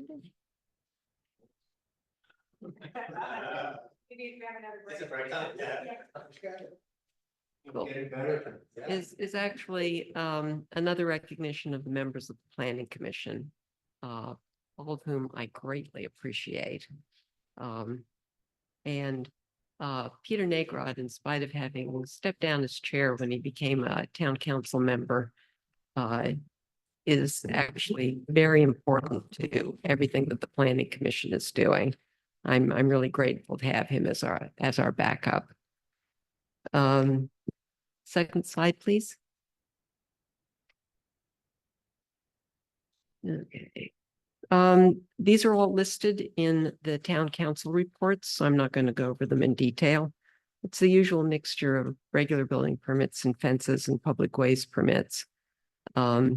And I was going to point out under the building permits that we had one sign off for heat pump location. I would just like to point out to everybody in town that in spite of the fact that the town does not require you to get a sign off for heat pumps or propane tanks or AC units, Montgomery County does. And they seem to be very unwilling to accept that that Washington Grove doesn't. So they keep sending the permits back to us. So we try and tell people, if you want anything like this done, send it to us before you send it to Montgomery County. It will make your life somewhat easier. Okay. We had an interesting permit for, if you go to the next slide, the one for plastic paving grids and grass at 103 Brown Street. There's been problems for years because in many areas of town, the verge next to the pavement, it gets driven on, it gets parked on, and when it's rainy or wet, it gets very muddy and mucky. And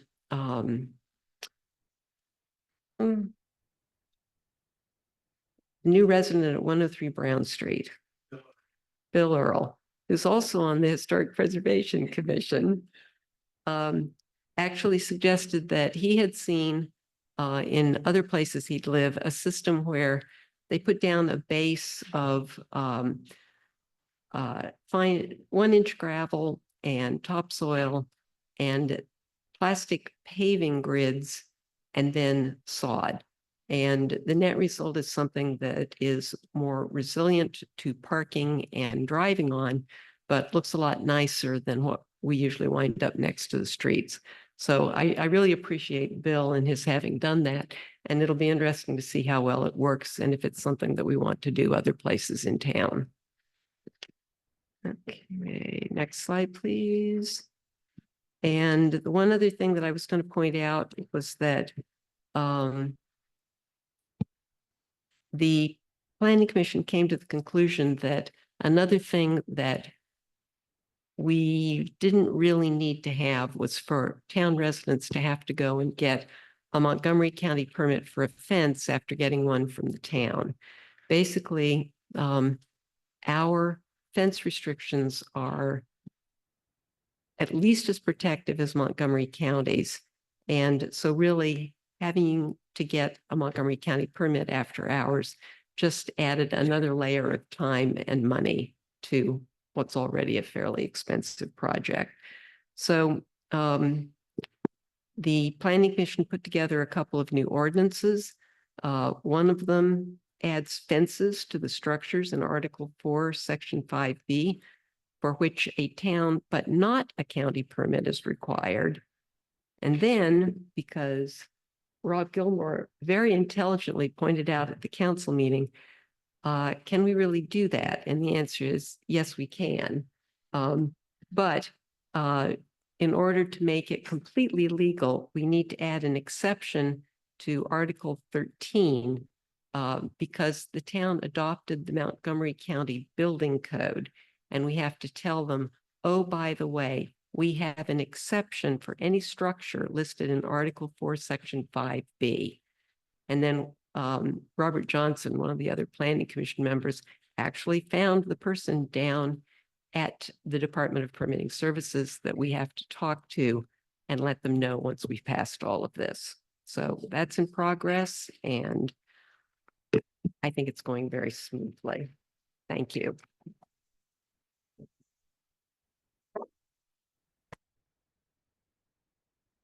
All right, thank you, Georgette. Next up is the future of the commercial corner. Peter's going to entertain us with a rousing presentation on this.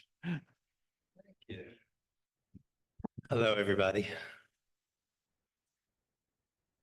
We need an intermission. You know, by the way, I'm sick of that picture. Yeah. It's Maple Lake. Yeah, we're done. So while he's doing that, I'll begin by just saying that John asked me to do a little update on the commercial corner, and I said, oh, I don't know what I'm going to talk about. I don't feel like doing the PowerPoint. I looked at the PowerPoint I did, I think it was 2 years ago, and I was happy to see and unhappy to see that nothing has changed. So let's get to the next slide. So what I'd like to do, and John's already stolen my thunder about what's happening here tonight twice. So we're even a little bit with what I said about Steve. Okay, but what I think is really helpful now that I'm talking to the town, it's in my mind, I talked to a few people that are very excited about what's happening at the commercial corner. But there's always a few people out there who are not too thrilled with change. And so I'd like to do just quickly is talk a little bit about, I have up here David versus Goliath.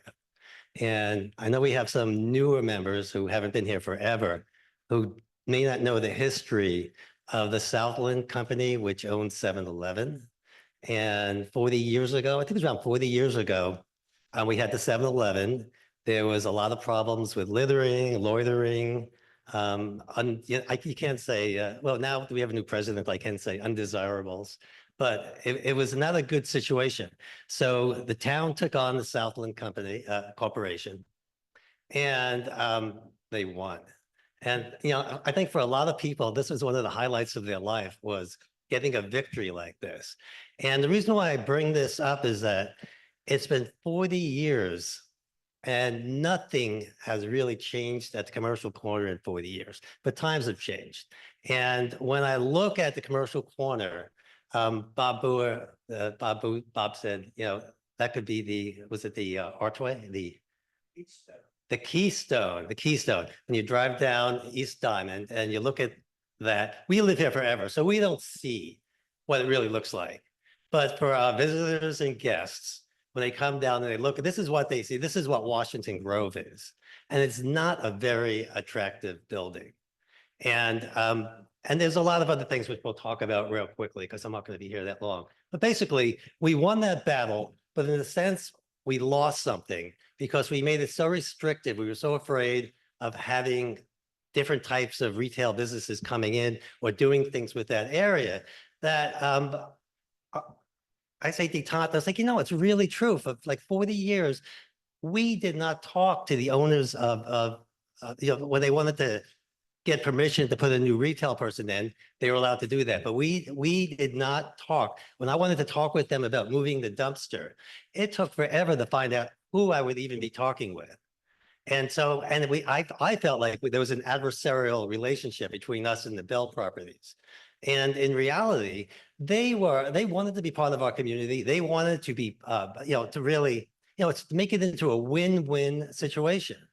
And so it's been about 2 years that we've been talking with them and moving in that direction. So let's get the next slide. Okay, so I say there's comprehensive plans, goals to the rescue. And, it's really true. We worked, Georgette, I can give her a compliment. We worked, and Charlie, and the whole Planning Commission, and over 80 Grovers worked on this comprehensive plan. And when we were looking at what could we do to change the commercial corner, in the past, we would just be making things up and people would be going, oh, where do you get the power from? Where is this? Where is that? You go into the comprehensive plan and the empowerment is there. And I'm really saying this to the town, not just because of the commercial corner, but anytime you want to do something that's different or create change, go to the comprehensive plan. It's a living document and it really gives you the power to make things better than they are. So we'll just go back real quick. Okay, so this is what's going on. I already mentioned the appearance of the building itself. And Bob, of course, historic preservation. There was once the Oddfellows Hall there. The other thing is with the dumpster being removed. So here, the big deal, the two things of this, okay? Flexibility with retail of what goes in there. That's one. The second thing is residential housing. That's two. Those are two big changes. And let's go down. So let's go through here, okay? So this is the commercial. This is not, us wishing for things. This is in our comprehensive plan and it's written right in there. All right. We want flexibility. Oh, you're too fast. All right. We want flexibility. And the whole goal here is, as John mentioned before, instead of us just changing the ordinance and trying to go that direction, we want to be proactive and we're going to go and work with the owners of this and make it into a win-win situation where not only are we going to give, we're gonna get. And what we want to get is, we want to give by allowing them to have a revenue stream, so it's profitable for them to do this renovation, to possibly put in residential housing above. Exciting to me is to have something in there that we, haircutting, nah, it's not happening for me. We really, to get something that would be a Grove place, a coffee shop or something where Grovers can go and meet, make it more relevant. So the residential housing is also is where some of that revenue stream would come from. And that's all going to be happening soon. Put a little fire under this guy, and we're moving really nicely now with that. And the other thing I just wanted to mention was in the rear of the building, which is the rear, it's very unattractive, obviously. And it's the butt facing our town. So it really makes it feel like that's not part of our town. And by putting retail shops along there, fixing it up, making it basically having two fronts, I think that would really make it more of a Grove place. And yes, Will Grove residents still be able to park on Hickory side of the building to get their mail? all things will be made clear when I'm finished. Will that? Yes. Yes, okay. Okay, let's do next slide. Okay, and then the other thing that John, I surprisingly didn't mention today was that besides the shared use pass coming in from Brown Street, it's also coming from Gaithersburg and goes through the commercial corner, and we need to get an easement from them. So this relationship also would be a bargaining chip for us as far as working with them to do that. And that is really, we met with Gaithersburg several times. And, everything takes forever, but it's moving along very nicely. I think that's going to really help the dynamics of, of the Grove and the commercial corner as far as how to get from the Grove towards the Gaithersburg area. Okay. Okay, and then you have it in here. Okay, accomplishments, you've seen all this stuff. We're good with that. And then I'm just going to revisit real quick. Next slide. Okay, so if you can see that, now you've seen this before, most of you, but just once again, it would be retail at the bottom. Jean, see the parallel parking? Yeah, but that's for the residents and it's Hickory Road, not street. Yeah. Well, anyway, this is nothing's happening yet.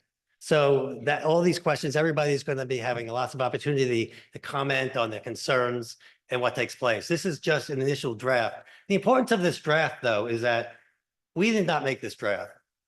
We met with them and we told them what our comprehensive plan was looking for. And the architect came back and basically everything we said we were interested in doing, they basically put, the renovations on there, the front facing Hickory Street is on there. What? Oh, Hickory. All right, Hickory Road. We're changing the name. Okay. And okay, so let's do the next slide. And then this would be right here. They have 9 small apartments on top. And I'm sure that the people that just took all the Allstate insurance wouldn't be too thrilled with this diagram, but and so I mean that's basically what we have so far.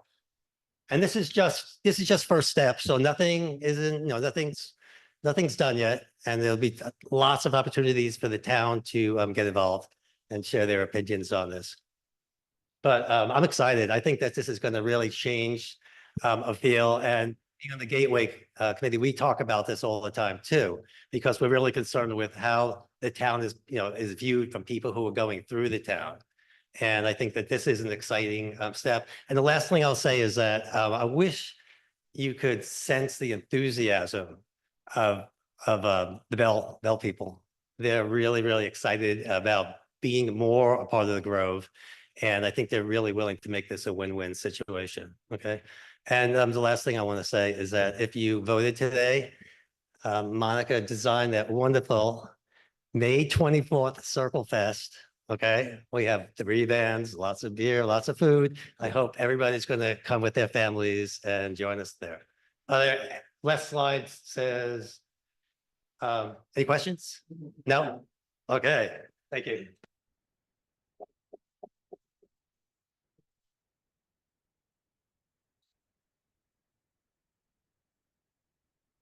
Okay, thank you, Peter. And just to repeat, the town attorney has verbally discussed how she believes we need to move forward, and she'll be putting that into writing.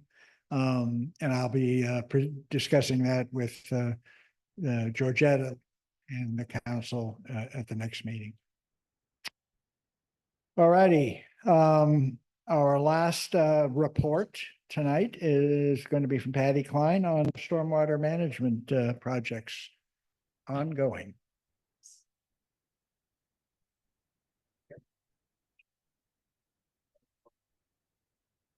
Take your time.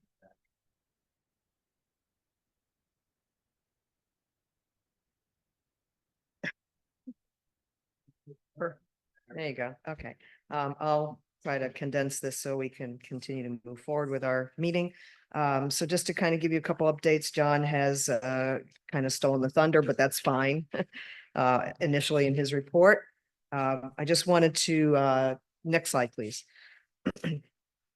So I actually just wanted to kind of give everybody a quick reference point is town of Washington Grove sits on top of 3 watersheds, headwaters to both Seneca Creek, Rock Creek, and Muddy Branch. And that becomes very relevant to some of our burgeoning water issues. Nice news is that we are at the top in the headwaters of these 3 drainage areas or watersheds.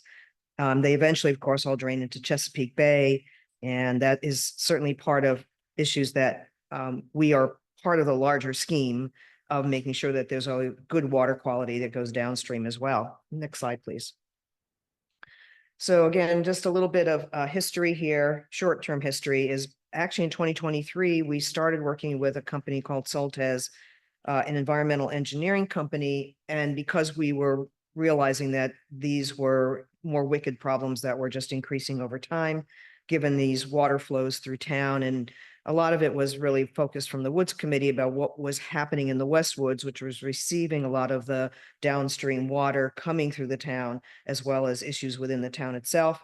So Soltez conducted a stormwater management assessment, a high-level assessment that really was focused on this west side of town, for the purposes of looking at what was happening downstream in the West Woods. But it also, they evaluated, if you can see the little drawing there, is they looked at 7 different areas within the town to just understand what is our actually limited but existing stormwater infrastructure, which is very limited, and also the impacts of all of that conveyance through town and ultimately into the West Woods. So they looked at how we would think about reducing both volume and velocity of stormwater conveyance to mitigate flooding on private property, town property and roadways, but also the consequences of what happens downstream with tree damage and soil erosion that we were really starting to acknowledge that was happening in the West Woods. So again, they looked at these sort of 7 different areas and then gave us this sort of high-level report. They wanted to look at a 100-year storm event, which basically evaluates flooding issues and erosion and looks for the future, but also the more local 10-year storm situation, which is looking at storm drain issues and conveyance and sort of infrastructure issues. So their recommendations at the time, your existing facilities need to be inspected and maintained. We have a lot of what we call asphalt swales. You'll see them like in the church parking lot and other places around town. That probably need to be upgraded to something like a regular swale or a bioswale to be more efficient, because those asphalt swales are really just taking water away. But the other things like bioswales actually help to slow down the velocity. Surface drainage easements, also looking at things that surface water that goes across various yards, and then looking at potentially some type of a retention system even within town, which we'll talk about a little bit in what happened thereafter, which is this kind of like gravel wetland feature that we were thinking to install. So that was just where we started. Next slide, please. And from that particular issue, looking at what was happening in town, we then moved into putting together this request for proposals or RFP, which as of 2024, so last year, we finally put a package together, put out a request for proposals of what we called a design build. Without getting too much into the details, instead of just doing one version would be just getting a company to do a design project for us and basically designing something. And then we'd have to move on from that to put another RFP out to then get a contractor to build it. So given some of the concerns we had about external funding and deadlines for a variety of reasons, we thought we would try to consolidate both into what we call a design build and put a combination RFP out, which we did. Looking again at existing stormwater issues in our town and in public right-of-way areas and focusing really on the town side first. But again, what we do here upstream would have benefit to what is happening downstream in the West Woods. So we had a couple of companies that did come and do a site visit as it was requested for the RFP. We looked at their bids, and the town council obviously reviewed those, and we awarded a contract by December of 2024 to a company called SMI. And again, this project, as John had mentioned earlier, Mayor, excuse me, is funded by both federal and state funds with ARPA money, which we actually had to commit by December of 2024. Otherwise, we would be vulnerable to losing it. And also we have a state bond. So we were able to, thankfully, get everything done within that deadline window. Now we're starting to work with that company to go through and refine some of their original proposal and look at building what they call a 35% design build. So we're just going through those meetings, those weekly meetings with them now. The contracted work will be both a design and construction to best manage the stormwater flows through town. And if you, I don't go into too much detail, but I'll point out, you see these areas that are numbered like 1 through 9, and the ones with circles are more like culverts. And if you walk through town, you know that those culverts exist. They're those little pipes that run, underneath the roadways, and they're just really conveying water from one place to another, but they're not slowing it down. They're not absorbing it. It's just really traversing. Areas that have lines on them, like the pink or the purple lines, are areas where either are asphalt swales existing now that we may want to then transition or transform into more of an earthen swale or potentially a bioswale, depending on what's needed in that location. And so that's basically what we're looking at. Area 6 is where there's a potential gravel wetland at the end of Center Street, which again, if water is not already slowed down through these swales that are on the design build plan right now. Again, water comes through town. You need it to sort of be a sponge. You need to basically sponge up a lot of the water, slow it down, let it then eventually sort of continue to trickle. And then even so, water that may not be captured well enough there might wind up in this little retention pond called a gravel wetland. And so these are things that are still in planning, but not necessarily finalized. Next slide, please.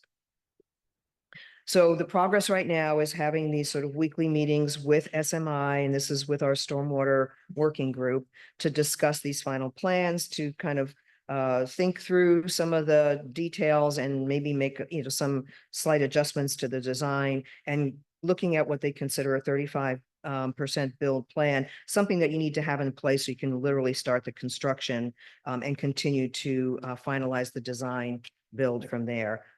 So that's kind of where we are at the moment with the SMI. And now the next slide after that. And then sort of in a parallel universe, as John mentioned earlier, working with the Green Bank, while we're trying to deal with the stormwater management issues up here in town, obviously to improve for all those reasons about the public right of ways and also people's private property and sheeting of water, we also are trying to look towards the future is what is also still happening in the West Woods. Regardless of the water that comes through town and heads into the woods is not 100% of the water going into the West Woods. The West Woods is getting water that's coming directly off Washington Grove Lane. It's coming in from Towncrest. It's coming in from other directions. So this is only one piece of that larger puzzle that the West Woods is really suffering, and it's really being degraded. As much as we're trying to do something here, we're also needing to look at other points of entrance. So back in 2022, still, we worked with Soltez at that time for them to look at the West Woods. This is now almost 4 years ago, but to look at the West Woods from that point of view is to see how much erosion, soil erosion, tree damage, et cetera, was happening. So between those two reports that they did for us in 2022 and 2023, we had a better understanding of not only of our wicked problems, but of some of the plans that we need to work towards in trying to improve that. So they did a stormwater damage assessment of the Westwood. You can see some of the photographs here. The most infamous one in that upper right-hand corner is showing the edge of the lake fence. And that used to be a stream. It's now a trench over many years of water that's coming directly off of Washington Grove Lane for the most part. Some of it still also coming through town. And it has etched out so much of that little stream bed into a trench that we literally had to move the lake fence back, I don't know, 6 feet, 4 feet. And that was only maybe 6 or so years ago. And even now, there's even more erosion along those banks. We've literally had to top off trees because you can see where all the tree roots are. It's really just a total disaster. So we really need to get something done to try to figure out how to spare that and restore it. So there's shorter and longer term solutions that were identified through the Soltez report. Now in 2024, just to kind of conclude, as John mentioned, we're now working with the Green Bank and their environmental engineering company, which is called Maryland Environmental Services, right? MES. And so in a parallel situation, we're starting early discussions with them to look specifically at the Westwoods and what they would suggest and recommend that could be done in trying to do some environmental restoration in the Westwoods. Now, they've given us initially a draft mitigation plan, which is under review by the mayor and the council. Some comments were already sent back to MES to sort of, I wouldn't say debate, but to sort of consider, what is working better for the town's point of view versus what some of their initial suggestions were. So that's underway. Okay, that's still, again, as John mentioned, we're going to need a lot of external funding to actually realize that project. The other thing that the town is also starting to participate in, there's a bigger picture going on, which is the Gaithersburg Watershed Planning meetings. And so we're starting to join them because whatever happens here in town is also happening with Gaithersburg. And again, what you don't want to do with your community neighbor is basically make it their problem or vice versa. So we are actually impacted by Gaithersburg and their issues with water, stormwater issues. And so we're trying to use this as a more of a regional solution. Next slide. And I just want to leave you with two happy thoughts. So one, as you remember, a couple of years ago, fortunately, we were able to restore Whetstone Spring. And that is one of our natural springs that is past, if you go to the far end of the Westwoods, just before you hit Kelly Park. It was a totally overgrown and degraded and neglected little area for many, many years. I used to ask a variety of people, like, where is it? I can't find it, until we found it. And then we took out a lot of the overgrowth vegetation. You can see in 2022 was what it looked like then. It was just invisible until we removed a lot of the old vegetation. We realized there's a little stream, that still comes from there. And thanks to Jim Quinn and RJ, actually thanks to John and the council at the time for approving us to do this, we had that whole thing restored. It's a miracle, and it's like a spiritual blessing right now to go there. And I have yet to see any vandalism. And we went over there a couple of weekends ago, and that's one of my fears, is it's right by that ball field and that school and Kelly Park. And I believe that whoever decides to go there finds it as sort of like a spiritual moment, because nobody's done any spray painting or garbage or anything like that. And so that's what it still looks like. We were just there recently. We need a little more sort of spring cleanup over there, but it's beautiful. And we have a plaque over there that says that this is Whetstone Spring and it was restored in 2023, which was just in time for our 150th anniversary. Last slide. Last slide is to also talk about another spring. Okay, and so this is called Maple Spring. And for those of you who love and enjoy going to Maple Lake, this is the spring that was the original sort of water feed into what eventually became Maple Lake, which has a whole nother history behind it. But the spring is still there. The old slide, this is something that Joan had shared with me years ago. Those of you who grew up in town probably know a little bit more about it. It's true history, but it's somewhere around 1900. Forgive me if that's a little bit off. But that's what the spring looked like originally. And people would take their cattle, their livestock there, and they would go and have, fresh water. You can see the nice little lady. Somebody told me, was that the Walker kids? Where's Marilyn? I don't know if that's yeah. Okay, Major Walker's daughters or something, but these lovely ladies thank you, in their little like spring outfits, their white linen outfits, and they're sitting on this cement ledge. And it's, you can see it's like 1, 2, 3, right? Steps down, and there's the spring right there. And it was very open, and you can imagine what this area looked like, right? At that time, that's open field, right? That's still farmland. If you look at the slide on the right, that's what it looks like right now. So last fall, Jim came in and he got rid of a lot of overgrown vegetation in and around the spring so you could actually see the spring again.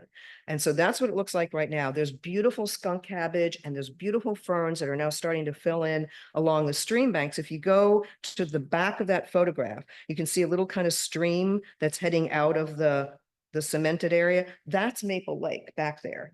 And that little stream still continues to feed into the back end of Maple Lake. So what we want to do, and Jim is willing to do this, is he wants to do the cement work to repair as best as possible that ledge, that cement ledge, restore that area around the spring itself. We've already cleared out a lot of vegetation. We want to put in a lot of those boulders like you saw at Whetstone to reinforce the stream banks.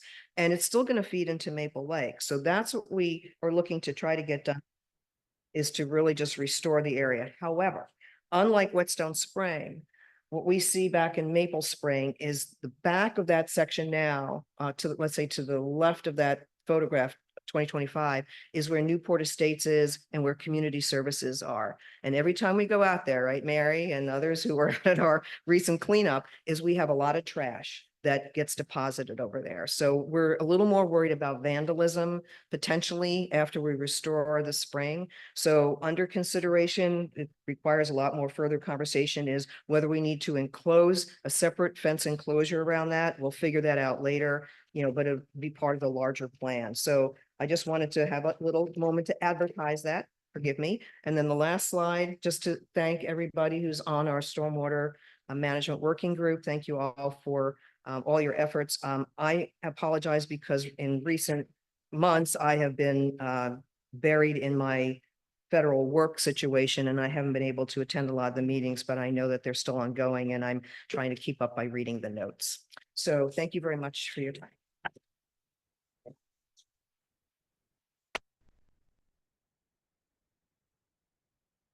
Thank you, Patty. I know all of you recognize that the efforts has been made on both the east and the west woods by the Woods Committee, which has been chaired by Patty and Joan for so many years, and before that by Jolie or whoever I forgot was in Anne and Briggs. Yeah, have really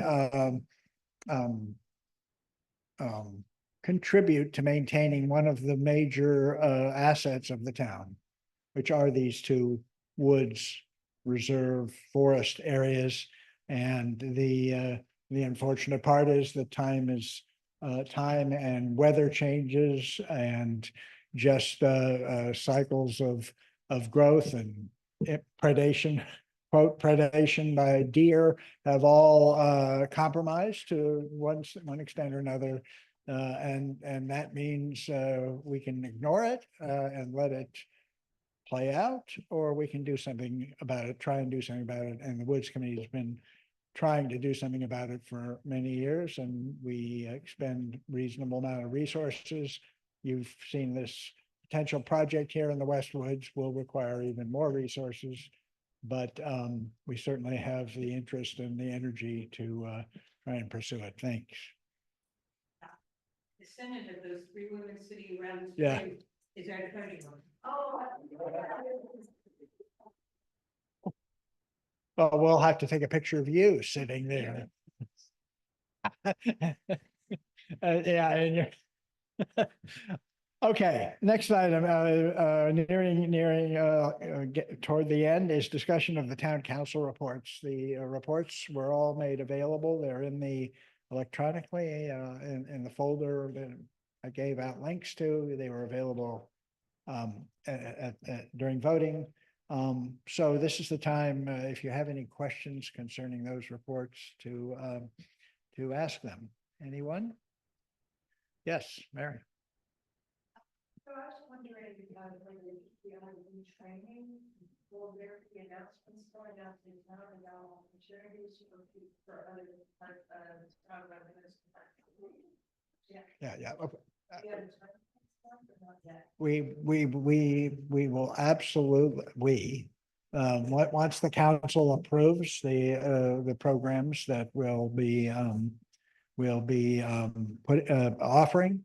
In fact, they may not actually be approved until we get a significant amount of interest, so we'll be absolutely, publicizing their availability. Yes. Nice, the presentation that you showed. Is that accessible to somebody who? Can't? Yes, there's a link. That link is also in the materials, the folder that you can get to, which has the budget information. It also has DEIB folder that contains a Word file which has the link in it to the YouTube presentation, so you can go listen to it and look at it. It also contains the summaries of the 4 sessions that they conducted, the 3-hour session to residents and the 3 1-hour sessions, which were described. Well, probably on the town website as well. Christine will put it up there, but when I distribute the agenda in my Grove Alert, also here, the Grove Alert, and it's a Dropbox folder, and it contains this information. Yeah, go to the alert. All those links work. They should work just fine. And you'll be able to get there and see all of this. These presentations, the slides from these presentations will also be in that folder. All right, any other questions? Hey, Judy? Question under communications, but there's like not very many people in this meeting, and I'm just wondering, there are a lot of people I probably didn't know about it, and I know, there's lots of discussion about we don't have to print newsletter anymore, and I know the reasons to not have it, but is it a concern that maybe people didn't even know if it was? I literally don't know what to say, Judy. It's a mystery to me how so many people frequently say they didn't know something was going on. I can only conclude is they totally ignore communications from town.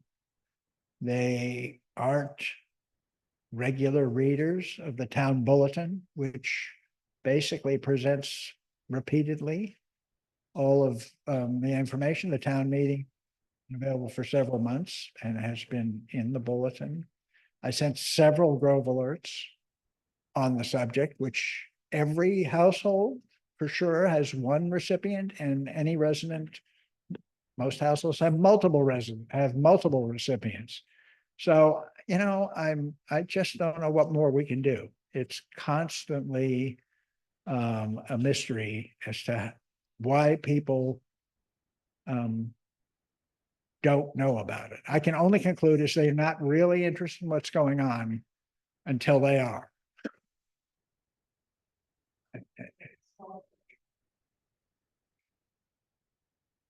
Anybody have any other questions? We've got plenty of. No, there's some ale. I don't make lager. I make ale. It's not an IPA, but it's also not a lager. So. To make lager, you have to have some temperature control. It's fermented at a cooler temperature. So that was an important question. Be sure that's in the minutes. Okay. Questions on the council? All right. If not, I thought the council did a very, very good job summarizing their areas of responsibility this year. All right, then yes. Betsy Klinger.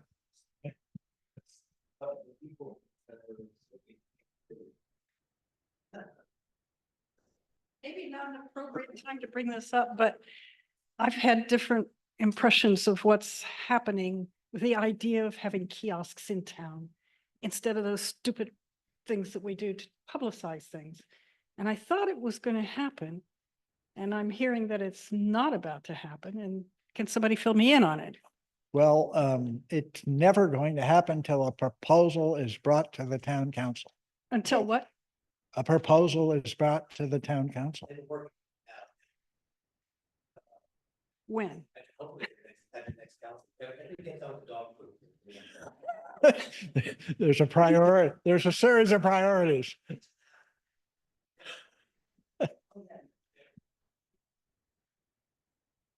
So the priorities appear to be the dog waste is neck and neck with locking the tennis courts. And then we have the kiosks making a run for it. So, yeah, you hear correctly. It's just, that, you know, as in everything with the town does, nobody's gonna charge out and do something without some thought being put into it. And I believe that's what's going on now. Some thoughtful research into what sort of kiosk will work, where they should go, whatever. Any more? All right. Well, we have a few more things. We have new business. Hopefully there's no new business. I will say to everybody listening virtually and here, you are always welcome to suggest to your counselors, to Kathy, to me, anybody, business for the town meeting, so that we really want to address things and not have to kind of wing it on the fly. So glad to hear no new business. We're on to election results. So there's, yeah, everybody's been holding their breath.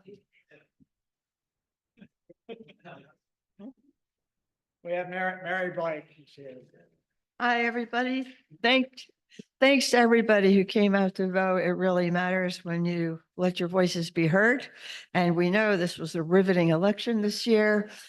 And without further ado, so for the town mayor, we have 69 votes for John Compton. We have 2 votes for Ally Galanders, and we have 1 vote for Jonathan Dale. So congratulations, John. And we had 2 seats for counselor open. For John Porter got 75 votes. And then Mary Warfield received 73 votes.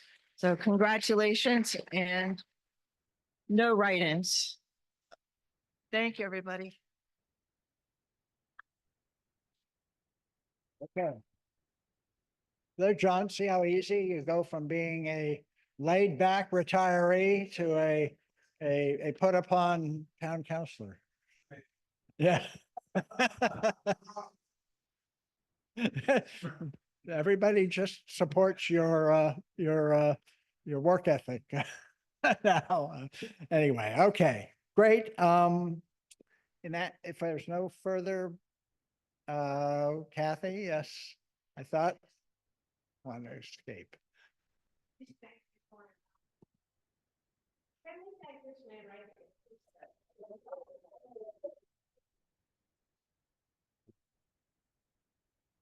Okay.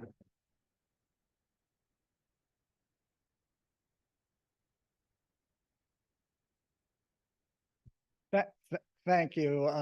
I've often tried to, when other people learn I'm the mayor of even a small town, you know, they want to know, well, you know, how can, you know, isn't that a lot of work? And, you know, how do you do it? And, you know, and I usually end up describing that, after these many years, it seems, well, you know, I may not be the smartest person in the room or the most organized, but I seem to be good at organizing people to do the work.